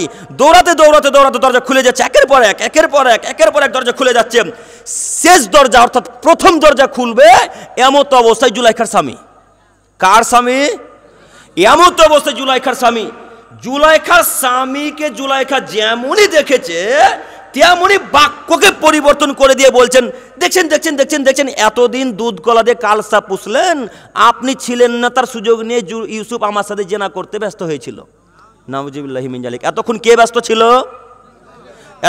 ব্যস্ত ছিল? জুলাইখা। সঙ্গে সঙ্গে বাক্যকে পরিবর্তন করতে পারে, তার নাম কি? তার নাম নারী মানুষ। সঙ্গে সঙ্গে বাক্যকে পরিবর্তন করে দিতে পারে, তার নাম মহিলা মানুষ। আপনি কাপুরুষ বাক্য বুঝতে পারেননি। এইবার আপনাকে দেখাই, আপনার গার্লফ্রেন্ডকে যে সাফিনা পার্কে ঘুরতে নিয়ে গেছেন, পার্কের ভেতরে যা যাবতীয় করতে হয় করলেন, যা যাবতীয় কাজ আর বলা লাগবে না, যা যা করার করলেন। এমত অবস্থায় পার্ক থেকে বেরিয়ে আসবেন তো ওই মহিলাটার বাপ বা তার বড় ভাইকে দেখতে পেয়েছে বা বাপকে দেখতে পেয়েছে। তো তোমার করে বলি যুবক ভাই, তুমি আমার বয়সের, তোমাকেই বলি, তো তোমার গার্লফ্রেন্ড তোমার ওর বাপকে যেমনই দেখেছে সঙ্গে সঙ্গে বাক্যকে পরিবর্তন করে দিয়ে বলছে, আব্বু আব্বু এই যে এই ছেলেটা আমাকে জোর করে সাফিনা পার্কে নিয়ে এসেছে। বাক্য ঘোরাতে পারে না, বাক্য ঘোরাতে পারে না। হাজারো প্রমাণ, ঢাকার বুকে কত যুবককে কেটে ফেলা হলো, নারীতে কাটলো, হাজারো মানুষকে মহিলাতে কেটে ফেলে দিচ্ছে। আপনি দেখতে পান না? আপনি কা পুরুষের বাচ্চা, আপনি কা পুরুষের বাচ্চা, কা পুরুষ, আপনি অশিক্ষিতের বাচ্চা, অশিক্ষিত। আপনার এই এমএ পাস বিদ্যাকে, আপনার এইচএস পাস বিদ্যাকে, আপনার এই বিদ্যাকে আজকে এই মাটিতে পুঁতে দিতে এসে আপনি মনে রাখবেন আপনার বিদ্যার কোনো মূল্যই নেই, আপনার জ্ঞানের কোনো মূল্য নেই। কোন বিদ্যা অর্জন করলেন যে বিদ্যা নারীর মুখে লাথি মারতে পারে না? এমন বিদ্যার মুখে লাথি মারেন। কোন বিদ্যা অর্জন করলেন যে বিদ্যা আপনি গার্লফ্রেন্ডের মুখে লাথি মারতে পারলেন না? এই বিদ্যাকে ছুঁড়ে ফেলে দিয়ে আবার মাদ্রাসাতে অনে ভর্তি হন, আবার মাদ্রাসাতে ক্লাস ওয়ানে ভর্তি হয়ে, রওজাতে ভর্তি হয়ে, আদনা পায়ে ভর্তি হয়ে আবার প্রাথমিক শিক্ষা অর্জন করেন। যেই বিদ্যা আপনাকে বলবে গার্লফ্রেন্ডের মুখে লাথি মারতে হবে, যেই বিদ্যা আপনাকে বলবে জেনার মুখে লাথি মারতে হবে, এমন বিদ্যা অর্জন করতে হবে, নচেত এই বিদ্যার পৃথিবীতে কোনো মূল্য নেই। তো আপনি তো কাপুরুষ, আপনি আপনার গার্লফ্রেন্ড বলেছে যে আমার আব্বু অন্য জায়গায় বিবাহ দিয়ে দিবে, তখন আপনি বলতে শুরু করলেন তোমাকে ছাড়া বাঁচবো না, তুমি না হলে আত্মহত্যা করব, তুমি যদি আমার না হও তাহলে বিষ পান করব, তুমি যদি না হও তো আমি গলায় দড়ি দিয়ে ঝুলবো। আরে কাপুরুষ যুবক, তোমার কি বিদ্যা বুদ্ধি কিছুই নাই, না মাথাতে যাচ্ছে সবই গোবর ভরা? তুমি আজকে মরে দেখো, তোমার গার্লফ্রেন্ড কালকে আর একটা বয়ফ্রেন্ড খুঁজবে, তার নাম নারী। তুমি কার জন্য বলছো জান দেবো গো? তুমি কার জন্য বলছো জান দেবো? তুমি জান দিবে কেন বোকা ছেলে? তুমি কেন জান দেবে? তুমি জানো না মহিলা মানুষ কত নিকৃষ্ট মানুষ? তোমাকে যে কোনো মুহূর্তে ফাঁসতে দিতে পারে, তার নাম নারী। আজকের পর থেকে আর সাফিনা পার্ক যাবো না ইনশাল্লাহ, যাবো ইনশাল্লাহ, যাবো না। সাফিনা পার্কে যা যা কর্ম হয়েছে আল্লাহ এইচডি আকারে দেখাতে পারবেন না? পারবেন না? পারবেন? তো আজকের পর থেকে আর সাফিনা পার্ক যাব না ইনশাল্লাহ, ইনশাল্লাহ। আল্লাহ শুধু যুবক আর যুবক, আল্লাহ তোমার কাছে ভিক্ষে চাইছি মাবুদ, তুমি আমাদের যুবক ভাইদেরকে কবুল করে নাও, সকলে বলি আমিন। সম্মানিত, আমি কি শেষের দিকে?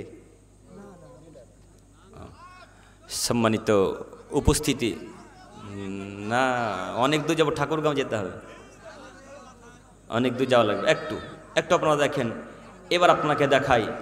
আমি আপনাকে বলতে চাচ্ছিলাম যে গার্লফ্রেন্ডের মুখে মুখে আজকে লাথি মারতে পারবো না ইনশাল্লাহ? পারবো ইনশাল্লাহ, ইনশাল্লাহ। যত নাম্বার গার্লফ্রেন্ডের আছে সব আজকে ডিলিট করে এখান থেকে উঠবো ইনশাল্লাহ। সবাই বলি ইনশাল্লাহ, ডিলিট করে উঠবো ইনশাল্লাহ, ইনশাল্লাহ।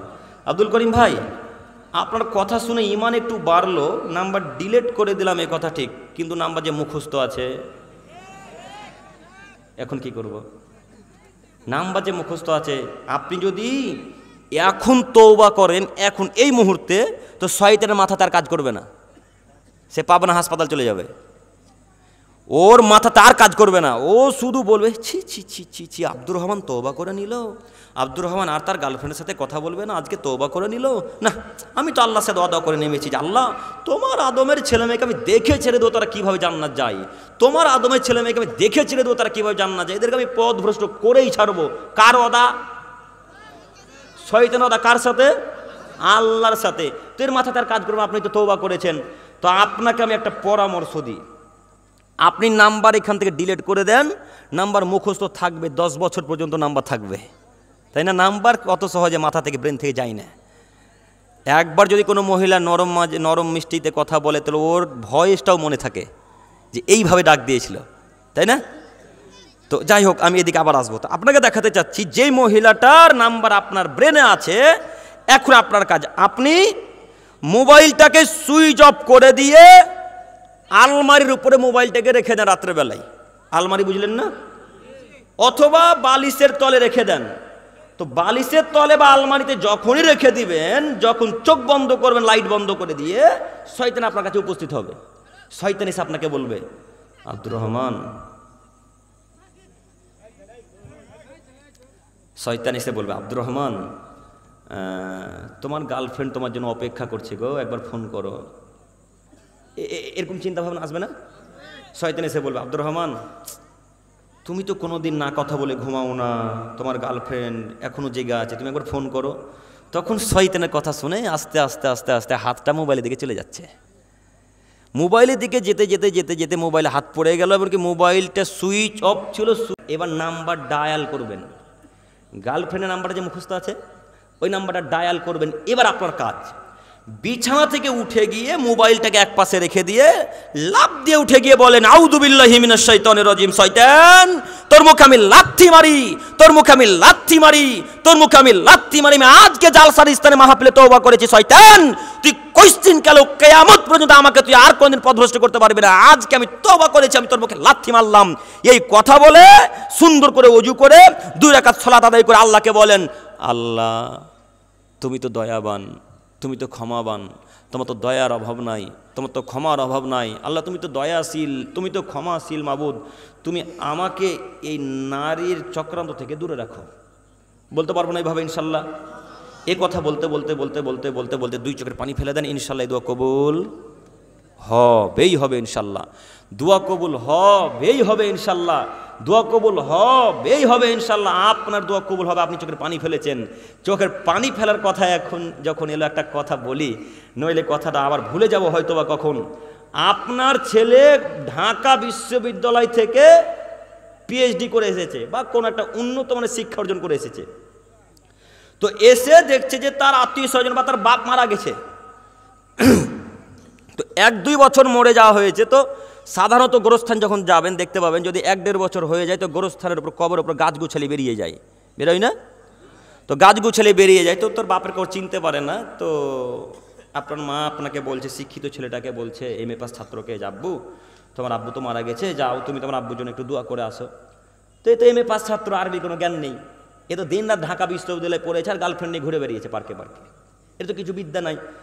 তো আম্মু আমি তো দোয়া করতে পারি না, আমি কি বলে আব্বুর জন্য দোয়া করব? তো এক কাজ করলে হয় না, ইমাম সাহেবের কাছে যদি যাই তো কেমন হয়? তখন আপনার মায়ের পরামর্শতে আপনি ইমাম সাহেবের কাছে গেলেন। ইমাম সাহেবের কাছে গিয়ে ইমাম সাহেবকে বললেন, ইমাম সাহেব, হুজুর আমার আব্বুর মরা আজকে 2 বছর হলো, তো একটু আমার আব্বুর কবর জিয়ারত করে দিতে হবে। তখন ইমাম সাহেব অনেক বাহানা দেখাচ্ছে, কাজকর্ম দেখাচ্ছে, না যেতে পারি না, আমি যেতে পারবো না। তো আপনি তো ধনী মানুষ, MA পাস ছাত্র, বড় লোকের ধনীর ছেলে, পকেট থেকে 2000 টাকা বের করে দিয়ে ইমাম সাহেবের হাতে ধরিয়ে দিয়েছেন। ইমাম সাহেব চলেন না? হ্যাঁ চলো, কোনো কাজ নাই, চলো। কই তোমার আব্বার কবর কোনটা? তো ওই যে ইমাম সাহেব, ওই তো নিম গাছটা বেরিয়ে গেছে, ওটাই আমার বাপের কবর, আজকে 2 বছর হলো তো মরা, তাই কবরের উপরে গাছগুছালি বেরিয়ে গেছে। তো চলো তোমার বাপকে আজকে দোয়া করে জান্নাতে ভরে দিয়ে চলে আসবো। তো ইমাম সাহেব আর এই ছেলেটা দোয়া করতে গোরস্থানের উপরে উঠে গেছে। উঠে গিয়ে ইমাম সাহেব দোয়া করতে করতে করতে করতে করতে এক পর্যায়ে 2 হাতকে উত্তোলন করে দিয়ে বলতে শুরু করেছেন, রব্বির হামুমা কামা রব্বায়ানি সাগীরা, হে আমার প্রতিপালক, আমার আব্বু আম্মু আমাকে বাল্য অবস্থায় যেমনভাবে লালন পালন করেছে মাবুদ, তুমি আমার আব্বু আম্মুকে তেমনভাবে তোমার রহমতের চাদরে রেখো। তখন যে ছেলেটা 2000 টাকা দিয়েছে, এই ছেলেটা বলছে, আল্লাহুম্মা আমিন, আল্লাহ তুমি কবুল করে নাও। কথা বুঝতে পারেননি মনে হয়? আরে বেটা, টাকা তো দিলাম আমি, তো দোয়া যে ওর বাপের জন্য হলো। কথা এখনো বুঝে আসলো না? আবার বলি, রব্বির হামহুমা কামা রব্বায়ানি সাগীরা, হে আমার প্রতিপালক, আমার আব্বু আম্মু আমাকে বাল্য অবস্থায় যেমনভাবে লালন পালন করেছিল মাবুদ, তুমি আমার পিতামাতাকে সেইভাবে রহমতের চাদর রেখো। তখন যে ছেলেটা 1000-2000 টাকা দিয়েছে, এই ছেলেটা বলছে, আল্লাহুম্মা আমিন, আল্লাহ তুমি হুজুরের বাপ মাকে জান্নাতে ভরে দাও। এর মাথাতে বিদ্যাও নেই, বুদ্ধিও নেই, মানবতাও নেই, হিতাহিত জ্ঞান নেই, যা আছে সবই কবর ভরা। হুজুরের দোয়া যে এখন কিয়ামত পর্যন্ত কবুল হবে না। কেন? হুজুর যে বেদাতি হুজুর, হুজুর যখন বেদাত করছে, আপনি জানেন না? বাপ বাপ মায়ের জন্য যদি আরবিতে রব্বির হামুমা কামা রব্বায়ানি সাগীরা বলতে না পারি, বাংলাতে তো বাপের কবরের কাছে গিয়ে বলতে পারবো, আল্লাহ আমার বাপ সাধারণ মানুষ ছিল, আল্লাহ মানুষ হিসেবে পাপ হতে পারে, মাবুদ তুমি আমার বাপের কবর আযাবকে মাফ করো, আল্লাহ তুমি আমার বাপের কবর আযাবকে মাফ করো, আল্লাহ আমি আরবি বাক্য জানি না, আল্লাহ তুমি তো সব ভাষা বুঝো, আল্লাহ তুমি আমার বাপের কবর আযাবকে মাফ করো। এভাবে কথা বলতে বলতে বলতে বলতে যদি দুই চোখের পানি ফেলে যায়, পড়ে যায়, তাহলে এই ছেলেটা দোয়া কবুল হবে কি হবে না? আর হুজুর যদি কান্নাকাটি করে জুব্বা দাড়ি পাঞ্জাবি পায়জামা সব যদি ভিজিয়ে দেয়, তবু হুজুর দোয়া কবুল হবে না। কেন? হুজুর যে বেদাত করেছে, বেদাতির কেউ দোয়া কবুল হবে না। যদি কেউ বেদাত করে, আজকে থেকে সামনে পৃথিবীতে যতদিন বেঁচে থাকবে তার কোনো ইবাদত কবুল হবে না, তার নাম বেদাত। বেদাতের ক্ষমতা আপনি তো জানেন না, আপনি ক্ষমতা তো বুঝেন না বেদাতের কত, আপনাকে আমি কি দিয়ে বুঝাবো বলেন? তো যাই হোক, বেদাতের দিকে যেতে চাইছেন, আমাদের বিষয় আজকে অন্যরকম। আমি বলতে চাচ্ছি যে দোয়া নিজের ভাষাতে করবো, আরবি না জানলে, কিন্তু হুজুর ভাড়া করবেন ইনশাল্লাহ। পারবেন ইনশাল্লাহ? ইনশাল্লাহ। সম্মানিত উপস্থিতি, সম্মানিত তিনি ভাই ও বোন, আপনাকে আমি দেখাতে চাচ্ছিলাম, আপনাকে আমি বলতে চাচ্ছি যে কোনো মূল্যে নীতি পরিবর্তন করেন, যে কোনো মূল্যে আপনি এইভাবে দোয়া করে আল্লাহকে এক পর্যায়ে বলেন, আল্লাহ আমি এই পাল্লা থেকে বিরত থাকতে চাচ্ছি, আল্লাহ আমি মহিলার পাল্লা থেকে বিরত থাকতে চাচ্ছি। এইভাবে কথা বলে দুই চোখের পানি যদি একবার পড়ে যায়, ইনশাল্লাহ এই দোয়া কবুল হবে ইনশাল্লাহ। বলতে পারবো আজকে থেকে ইনশাল্লাহ? পারবো ইনশাল্লাহ? ইনশাল্লাহ। আল্লাহ তুমি কবুল করো সকল যুবক ভাইদেরকে, সকলে বলি আমিন আমিন। সম্মানিত উপস্থিতি, এবার আপনাকে একটা হাদিস দেখাই, তারপরে সামনের দিকে এগিয়ে যেতে চাচ্ছি। আমার ইবনে ইয়াসার রাদিয়াল্লাহু তাআলা আনহু বলেন, রাসূল সাল্লাল্লাহু আলাইহি সাল্লাম বলেছেন, সালাসাতুন লা ইয়াদখুলুনাল জান্নাতা আবাদা, তিন শ্রেণীর মানুষ কখনো জান্নাতে যাবে না। একটা হাদিস, আর একটা হাদিস বলে, দুইটা হাদিসের ব্যাখ্যা একসাথে। আব্দুল্লাহ ইবনে উমর রাদিয়াল্লাহু তাআলা আনহু বলেন, রাসূল সাল্লাল্লাহু আলাইহি সাল্লাম বলেছেন, সালাসাতুন কদ হারামাল্লাহু আলাইহিম আল জান্নাহ, তিন শ্রেণীর মানুষের উপরে আল্লাহ তাআলা জান্নাতকে হারাম করে দিয়েছেন। কয় শ্রেণীর মানুষ? তিন শ্রেণীর মানুষ। উপরে আল্লাহ নবী বললেন, সালাসাতুন লা ইয়াদখুলুনাল জান্নাতা আবাদা, তিন শ্রেণীর মানুষ জান্নাতে যাবে না কখনোই। হামজা বা দাল হামজা আবাদা, গুগলে সার্চ দেন হামজা বা দাল হামজার অর্থ কি দেয়? হামজা বা দাল হামজার অর্থ হচ্ছে কখনো, কোশ্চিন কালেও, নেভার, কখনোই যাবে না, কাল্লা, কখনো এরা জান্নাতে যাবে না। এ কথা কে বলছেন? আল্লাহ নবী।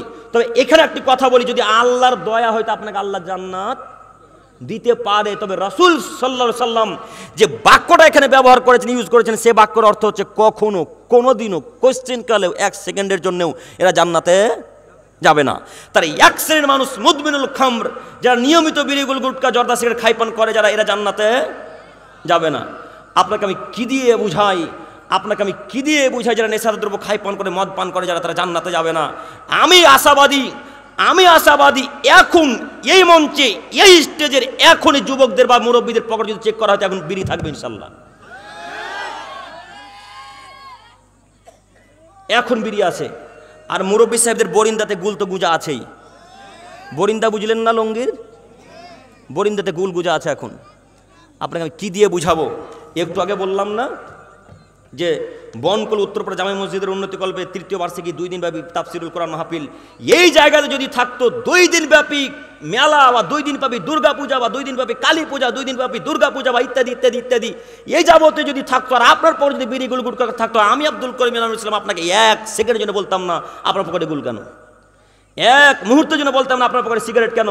আপনি কাপুরুষ, তাই এই ধর্মীয় সভাতে, ইসলামী সভাতে তাফসিরুল কোরআন মাহফিলে আপনি পকেটে গুল গুটকা নিয়ে এসেছেন। আপনার মতো কাপুরুষ পৃথিবীর বুকে আছে, এটা আমরা মনে করি না। এখনো পকেটে গুল গুটকা আছে মানে কি দেখাতে চাচ্ছেন? যে কোনো মুহূর্তে, যে কোনো মূল্যে এখন এইখানে সব গুল বিড়িকে ভেঙে উঠবো ইনশাল্লাহ। পারবেন ইনশাল্লাহ? কঠিন হয়ে গেল। আব্দুল করিম সাহেব, পায়খানা গেলেও তো একটা বিড়ি লাগে। কিভাবে বিড়ি ত্যাগ করি? মাঠে কাজ করছি, চাষ করছি, কোদাল কোপাচ্ছি, ভিতা কাটছি। ভিতা বুঝলেন না? ভিতা কাটছি, তো ভিতা কাটতে কাটতে খাঁচতে গেছি। আব্দুল করিম সাহেব এখন বিড়ি না ধরলে খাঁচতানা মিটবে না। রাজমিস্ত্রি কাজ করছে আব্দুল করিম সাহেব, রাজমিস্ত্রির কাজে প্লাস্টার করতে করতে খাঁচতানা হয়ে গেছে, থেমে গেছে। এখন বিড়ি খেলে খাঁচতানাটা কমে, তো আপনি কীভাবে বিড়ি ছাড়বেন? এখন আপনাকে আমি কী দিয়ে বুঝাবো বলেন? আল্লাহর নবীর বাণী, মোহাম্মদ সাল্লাল্লাহু আলাইহি ওয়াসাল্লামের বাণী, তিনি এইভাবে বলছেন। আপনাকে আমি অনুরোধ জানাচ্ছি, আজকের পর থেকে এই যাবতীয় জিনিস আর পকেটে রাখবো না ইনশাল্লাহ।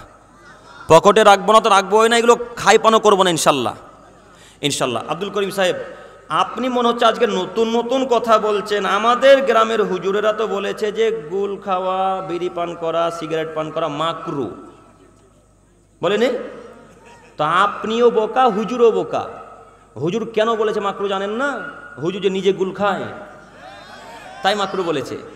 যদি হুজুর গুল না খেত, গুল না মাজতো, তাহলে তিনি মাকরু বলতেন না, হারাম বলতেন। আচ্ছা, আপনাকে দেখাই, গুল যদি একসাথে 250 বা 300 গ্রাম যদি একসাথে মুরব্বীর বা ওই হুজুরের মুখে দিয়ে দেওয়া হয়, তাহলে হুজুরের অবস্থা ঠিক থাকবে? ঠিক থাকবে না? তাহলে অল্প কোনা কি? অল্প কোনা হারাম। একটু দেখাই উদাহরণ দিয়ে। এটা মনে করেন মদের বোতল। কিসের বোতল? সবাই বলেন। এটা মনে করেন মদের বোতল। এই মদটা এখন হালাল না হারাম? হারাম। তো এই মদটা যদি পরিপূর্ণ খাই তাহলে আমার নেশা লাগবে, তাই না? নেশা লাগবে তো? নেশা লাগবে। তো এটাকে কি বলেন, মুখী না ছিপি? ঢিপি? আমরা মুখী বলি। তো আমি আব্দুল করিম বিন আমিনুল ইসলাম এই এক ছিপি বা এক ঢিপি বা এক মুখী মদ আমি পান করলাম, নেশা লাগলো? আমার ব্রেন মস্তিষ্ক পাল্টে গেল? আমি এখন কাউকে গালি দিচ্ছি? আমি উল্টাপাল্টা কথা বলছি? তাহলে মদ হালাল? কেন হালাল নয়? কেন হালাল নয়? নেশা তো লাগলো না। কথা বুঝতে পারেননি? নেশা কি লাগলো? তাহলে কেন হালাল নয় বলেন দেখি? যেই জিনিস বেশি খেলে বিবেকের ক্ষতি হয় তার অল্প কোনাও হারাম। হুজুরের মুখে 250 গ্রাম জর্দা একসাথে ভরে লাঠি দিয়ে ঘুটিয়ে দেন, দিয়ে দেখেন হুজুরের অবস্থা ভালো থাকে কি খারাপ। যদি ভালো থাকে তাহলে জর্দা একেবারেই হালাল, টোটালাই হালাল, পুরোপুরি হালাল। আর যদি হুজুরের মাথা ঘুরে খারাপ হয়ে যায়, পড়ে যায়, তাহলে জর্দা একেবারেই হারাম, টোটালাই হারাম, পুরোপুরি হারাম, সম্পূর্ণরূপে হারাম। দেখি বনকুলের মানুষ বলতে পারে, এমন কোন মায়ের বেটা যে বলতে পারে জর্দা খাওয়া হালাল, ওকে যদি এই গোরস্থানে পুঁতে না দিতে পারে হাদিস করেন তো জাতির সামনে আর কথা বলবেন ইনশাল্লাহ। কোন মায়ের বেটা বলতে পারে বিড়ি খাওয়া হালাল বা বিড়ি খাওয়া মাকরু? এমন কোন মায়ের বেটা বলে না কেন? অনেকদিন থেকে তো বলে আসছি। একবার বলেন যে বিড়ি পান করা মাকরু বা জর্দা পান করা মাকরু, যদি আপনাকে পুঁতে না দিই গোরস্থানে তো জাতির সামনে আর কথা বলবেন ইনশাল্লাহ। কেন আপনি খাই পান করা আপনার লজ্জা হয় না? আপনি 12-13 বছর মাদ্রাসায় কি করতে বললেন? আপনি 12-13-14 বছর মাদ্রাসায় কি করতে বললেন? আপনি কি করতে আমাদের উত্তরপ্রদেশ পড়তে গেলেন? কি করতে আপনি ওই দেওবন্দ পড়তে গেলেন? কি করতে গেলেন? দেওবন্দ পড়তে আপনি গুলকে হালাল বলতে, হালাল বলার জন্য গেলেন পড়তে? দেওবন্দ এই জন্য পড়তে গেলেন যে বিড়িকে মাকরু এসে বলবেন, জর্দা গেছে মাকরু বলে এই জন্য এত দূর পড়তে গেলেন? আপনার বিদ্যাকে পুঁতে দিতে এসেছে আজকে, মনে রাখেন। আপনি আপনার বিদ্যা এখনো পরিপূর্ণ হয়নি। আপনি আবার সালাফি মানহাজের মাদ্রাসায় ভর্তি হয়ে, আহলে হাদিসের মাদ্রাসায় ভর্তি হয়ে একেবারে প্রাথমিক শিক্ষা অর্জন করে একবার বক্তব্য দিতে আসবেন, তার আগে বক্তব্য দিবেন না। কেন আপনি বললেন জাতির সামনে যে হালাল? কেন বললেন মাকরু? আপনার কারণে শত শত যুবক আজকে পাপী, আপনার কারণে শত শত যুবকের পকেটে আজকে বিড়ি, আপনার পকেটে শত শত যুবকের মুরব্বীদের পকেটে আজকে গুল, আপনার কারণে শত শত যুবক আজকে হাতে সিগারেট পান করে, হাতে বিড়ি নিয়ে থাকে, শুধু আপনার কারণে। এই 1000 যুবক যদি বিড়ি খায়, পান করেন, যেই হুজুরের কথা শুনে বিড়ি ধরেছে, 1000 যুবক যত পাপী, এই হুজুর একাই তত পাপী। বলেন হুজুর কথা চিন্তা ভাবনা করে। আল্লাহ নবী এই জন্য বললেন, মান কাযাবা আলাইয়া মুতাম্মিদান ফালিয়াতাবাওয়া মাকাদাহু মিনান নার। পৃথিবীর মানুষ, তোমরা মনে রাখো, আমার ব্যাপারে 1000 লক্ষ কোটি কথা বলো, কোনো দোষ নেই। আমার ব্যাপারে লক্ষ কোটি কথা বলো, কোনো দোষ নেই। আমার ব্যাপারে যা জানো তাই বলো, কোনো দোষ নেই। আরে বানি ইসরাইলের কাহিনী বলো, তবুও কোনো দোষ নেই। তোমরা বানি ইসরাইলের ঘটনা বলো, তাও কোনো দোষ নেই। তবে ওই ঘটনা যেন সত্য হয়, ওই ঘটনা যেন সত্য হয়, ওই ইতিহাস যেন সত্য হয়। আমার ব্যাপারে যদি হাদিস বলো, হাদিস যদি সত্য হয় তাহলে ভালো, আর যদি হাদিস আমার নামে মিথ্যা হয় তাহলে তোমাদের থাকার জায়গা জাহান্নাম। হুজুর কি হাদিস পড়ে না? হুজুর কি হাদিস চোখে পড়ে না? হুজুরের হাদিস চোখে পড়বে কি করে? সব তো হুজুরের ওই বড় কিতাবে আছে। যখন হুজুরকে জিজ্ঞাসা করা হয় হুজুর এই বাক্য কোথায় আছে, না তো অমুক কিতাবে আছে, অমুক কিতাবে আছে, পীর সাহেব বলেছে, অমুক হুজুর বলেছে। আরে বেটা, হুজুরের দোহাইতে ধর্ম চলে না, ধর্ম কার কথাই চলে? মোহাম্মদ সাল্লাল্লাহু আলাইহি ওয়াসাল্লামের কথাতে। তোমার হুজুরের মুখে লাথি মারতে হবে আজকে। যেই হুজুর বলেছে বিড়ি গুল গুটকা জর্দা মাকরু, এই হুজুরের মুখে আজকে কি করবেন? লাথি মেরে আজকে তওবা করে আজকে বিড়িকে ভেঙে গর্দাকে ভেঙে আজকে এখান থেকে উঠবো ইনশাল্লাহ। পারবেন ইনশাল্লাহ? যদি না উঠেন, তওবা যদি আজকে না করতে পারেন, যেইভাবে চায়ের দোকানে বিড়ি পান করেছেন ওইভাবে আল্লাহ দেখাবে, যেইভাবে বাথরুমে বিড়ি পান করেছেন সব দেখতে পাবেন, যে যেখানে কুকর্ম করেছে সে সেইভাবে দেখতে পাবে। যুবক ভাই, আপনাকে অনুরোধ জানাচ্ছি, নীতি পরিবর্তন করেন। আল্লাহ তোমার কাছে ভিক্ষা চাইছি, তুমি আমাদেরকে কবুল করো, সকলে বলি আমিন। সম্মানিত উপস্থিতি, আমি বলতে চাচ্ছিলাম মুহাম্মদ সাল্লাল্লাহু আলাইহি সাল্লামের বাণী, এরপরের হাদিস, এরপরের আয়াত, আপনাকে একটা আয়াত দেখাই, তারপরে আবার এখানে ফিরে আসি। মহান আল্লাহ তাআলা বলেন, ইয়াউমা ইউনাদিহিম, আল্লাহ সুবহানাহু ওয়া তাআলা কিয়ামতের মাঠে সারা পৃথিবীর মানুষকে ডাক দিয়ে বলবেন, ফায়াকুল আইনা শুরাকাইয়াল্লাযিনা কুনতুম তাজুমুন, হে পৃথিবীর মানুষ, তোমরা যারা আমার পরিবর্তে অন্য কারো ইবাদত করতে, তারা আজকে কোথায়? আল্লাহ তাআলা কিয়ামতের মাঠে আদমের ছেলে মেয়েকে ডাক দিয়ে বলবেন, হে আদমের ছেলেমেয়েরা, তোমরা যারা আমার পরিবর্তে অন্য কারো ইবাদত করতে, তারা আজকে কোথায়? তোমরা যারা দুর্গার পূজা করতে, তারা আজকে কোথায়? তোমরা যারা কালীর পূজা করতে, তারা আজকে কোথায়? তোমরা যারা গণেশের পূজা করতে, তারা আজকে কোথায়? তোমরা যারা পীরের পূজা করতে, তারা আজকে কোথায়? তোমরা যারা কবরের কাছে সন্তান চাইতে, তারা আজকে কোথায়? তোমরা যারা পীরের কাছে সন্তান চাইতে, তারা আজকে কোথায়? তোমরা যারা পাথরের কাছে সন্তান চাইতে, তারা আজকে কোথায়? তোমরা যারা গাছের পূজা করতে, তারা আজকে কোথায়? তোমরা যারা গরুর পূজা করতে, তারা আজকে কোথায়? তোমরা যারা সূর্যের পূজা করতে, চন্দ্রের পূজা করতে, নক্ষত্রের পূজা করতে, তারা আজকে কোথায়? এভাবে আল্লাহ তাআলা ডাক দিয়ে বলবেন, ও পৃথিবীর মানুষ, তোমরা যারা দুর্গাকে মেনেছো, তারা আজকে কোথায়? ডাকো তোমাদের দুর্গাকে, ডাকো তোমাদের পীর সাহেবকে, ডাকো তোমাদের কবরের মানুষকে, ডাকো তোমাদের পাথরকে, দেখি কোন মায়ের বেটা আমার সাথে টিকতে পারে। আল্লাহ তাআলা বলবেন, লিমানিল মুলকুল ইয়াম, বলো আজ রাজত্ব কার, বলো আজ ক্ষমতা কার, বলো আজ দাপট কার। সবাই আদমের ছেলে একসাথে বলবে, আল্লাহ ক্ষমতা আপনার, আল্লাহ দাপট আপনার, আল্লাহ রাজত্ব আপনার, আপনি যা বলবেন আজকে তাই ঘটবে। সেদিন কোনো পীরের কোনো কথা চলবে না। আপনি বেহায়া যুবক, তাই পীরের কথাতে শুনে পীরের হাতে বায়াত করেছেন। মহান আল্লাহ তাআলা বলবেন, যারা তোমরা ইবাদত করতে পৃথিবীতে আমাকে বাদ দিয়ে তাদেরকে ডাকো। তা আপনি তো আল্লাহরও ইবাদত করেন, পীরেরও ইবাদত করেন, তো আল্লাহকে ডাকবেন না? ডাকবেন না? কথা বলে না, ডাকবেন না? ডাকবেন। এবার আপনাকে বলি যে আপনার তো পীর সাহেব বলেছে, তোমরা যদি আমার হাতে বায়াত করো তাহলে তোমাদের নামাজ রোজা জাকাত কিছু লাগবে না, আমি জান্নাতে নিয়ে যাওয়ার জন্য নৌকা নিয়ে আসবো। হ্যাঁ, আনবো না নৌকা? নৌকা নিয়ে আসবে, যা রোজা হজ জাকাত নামাজ কিছু লাগবে না, শুধু বায়াত করো যে আমি আপনার হাতে বায়াত করলাম, আপনার কথাই চলবো। কীভাবে জান্নাত নিয়ে যাবো দেখে নেব। আচ্ছা, এই বাক্যকে মিলিয়ে একটা হাদিস পেশ করি, তারপরে তাহলে বুঝতে পারবেন। আবু বারজা আল আসলামী রাদিয়াল্লাহু তাআলা আনহু বলেন, রাসূল সাল্লাল্লাহু আলাইহি ওয়াসাল্লাম বলেছেন, লা তাজুলু কদামা আবদিন, আদমের ছেলে মেয়েকে যতক্ষণ পর্যন্ত চারটা বিষয় জিজ্ঞেস না করা হবে ততক্ষণ পর্যন্ত আদমের কোনো ছেলে মেয়ে একটুকু পান নড়াতে পারবে না, এতটুকু কিঞ্চিত পরিমাণ পান নড়াতে পারবে না যতক্ষণ প্রশ্ন না করা হবে। তো প্রশ্নের পরে আসি, কথা মিলিয়ে দিই আগে। তো আল্লাহ যতক্ষণ প্রশ্ন না করবে চারটা বিষয়, ততক্ষণ আমরা কেউ পা নড়াতে পারবো না। তো আপনার হুজুর কিভাবে নৌকা নিয়ে আপনাকে জান্নাতে নিয়ে যাবে? কিভাবে? আল্লাহ তো তার পা নড়তে দিবে না এখন। তো আচ্ছা মেনে নিলাম, আল্লাহ তার পা নড়তে দিল বা তাকে ক্ষমতা দিল, তো নৌকাটা এখন চলবে কিভাবে? কিয়ামতের মাঠে গো পানি থাকবে? হ্যাঁ, মানুষ একেবারে যে বিবেচনাহীন, হুজুরে যা বলে তাই ঠিক বলেছেন, সব কথাই নাকি ঠিক।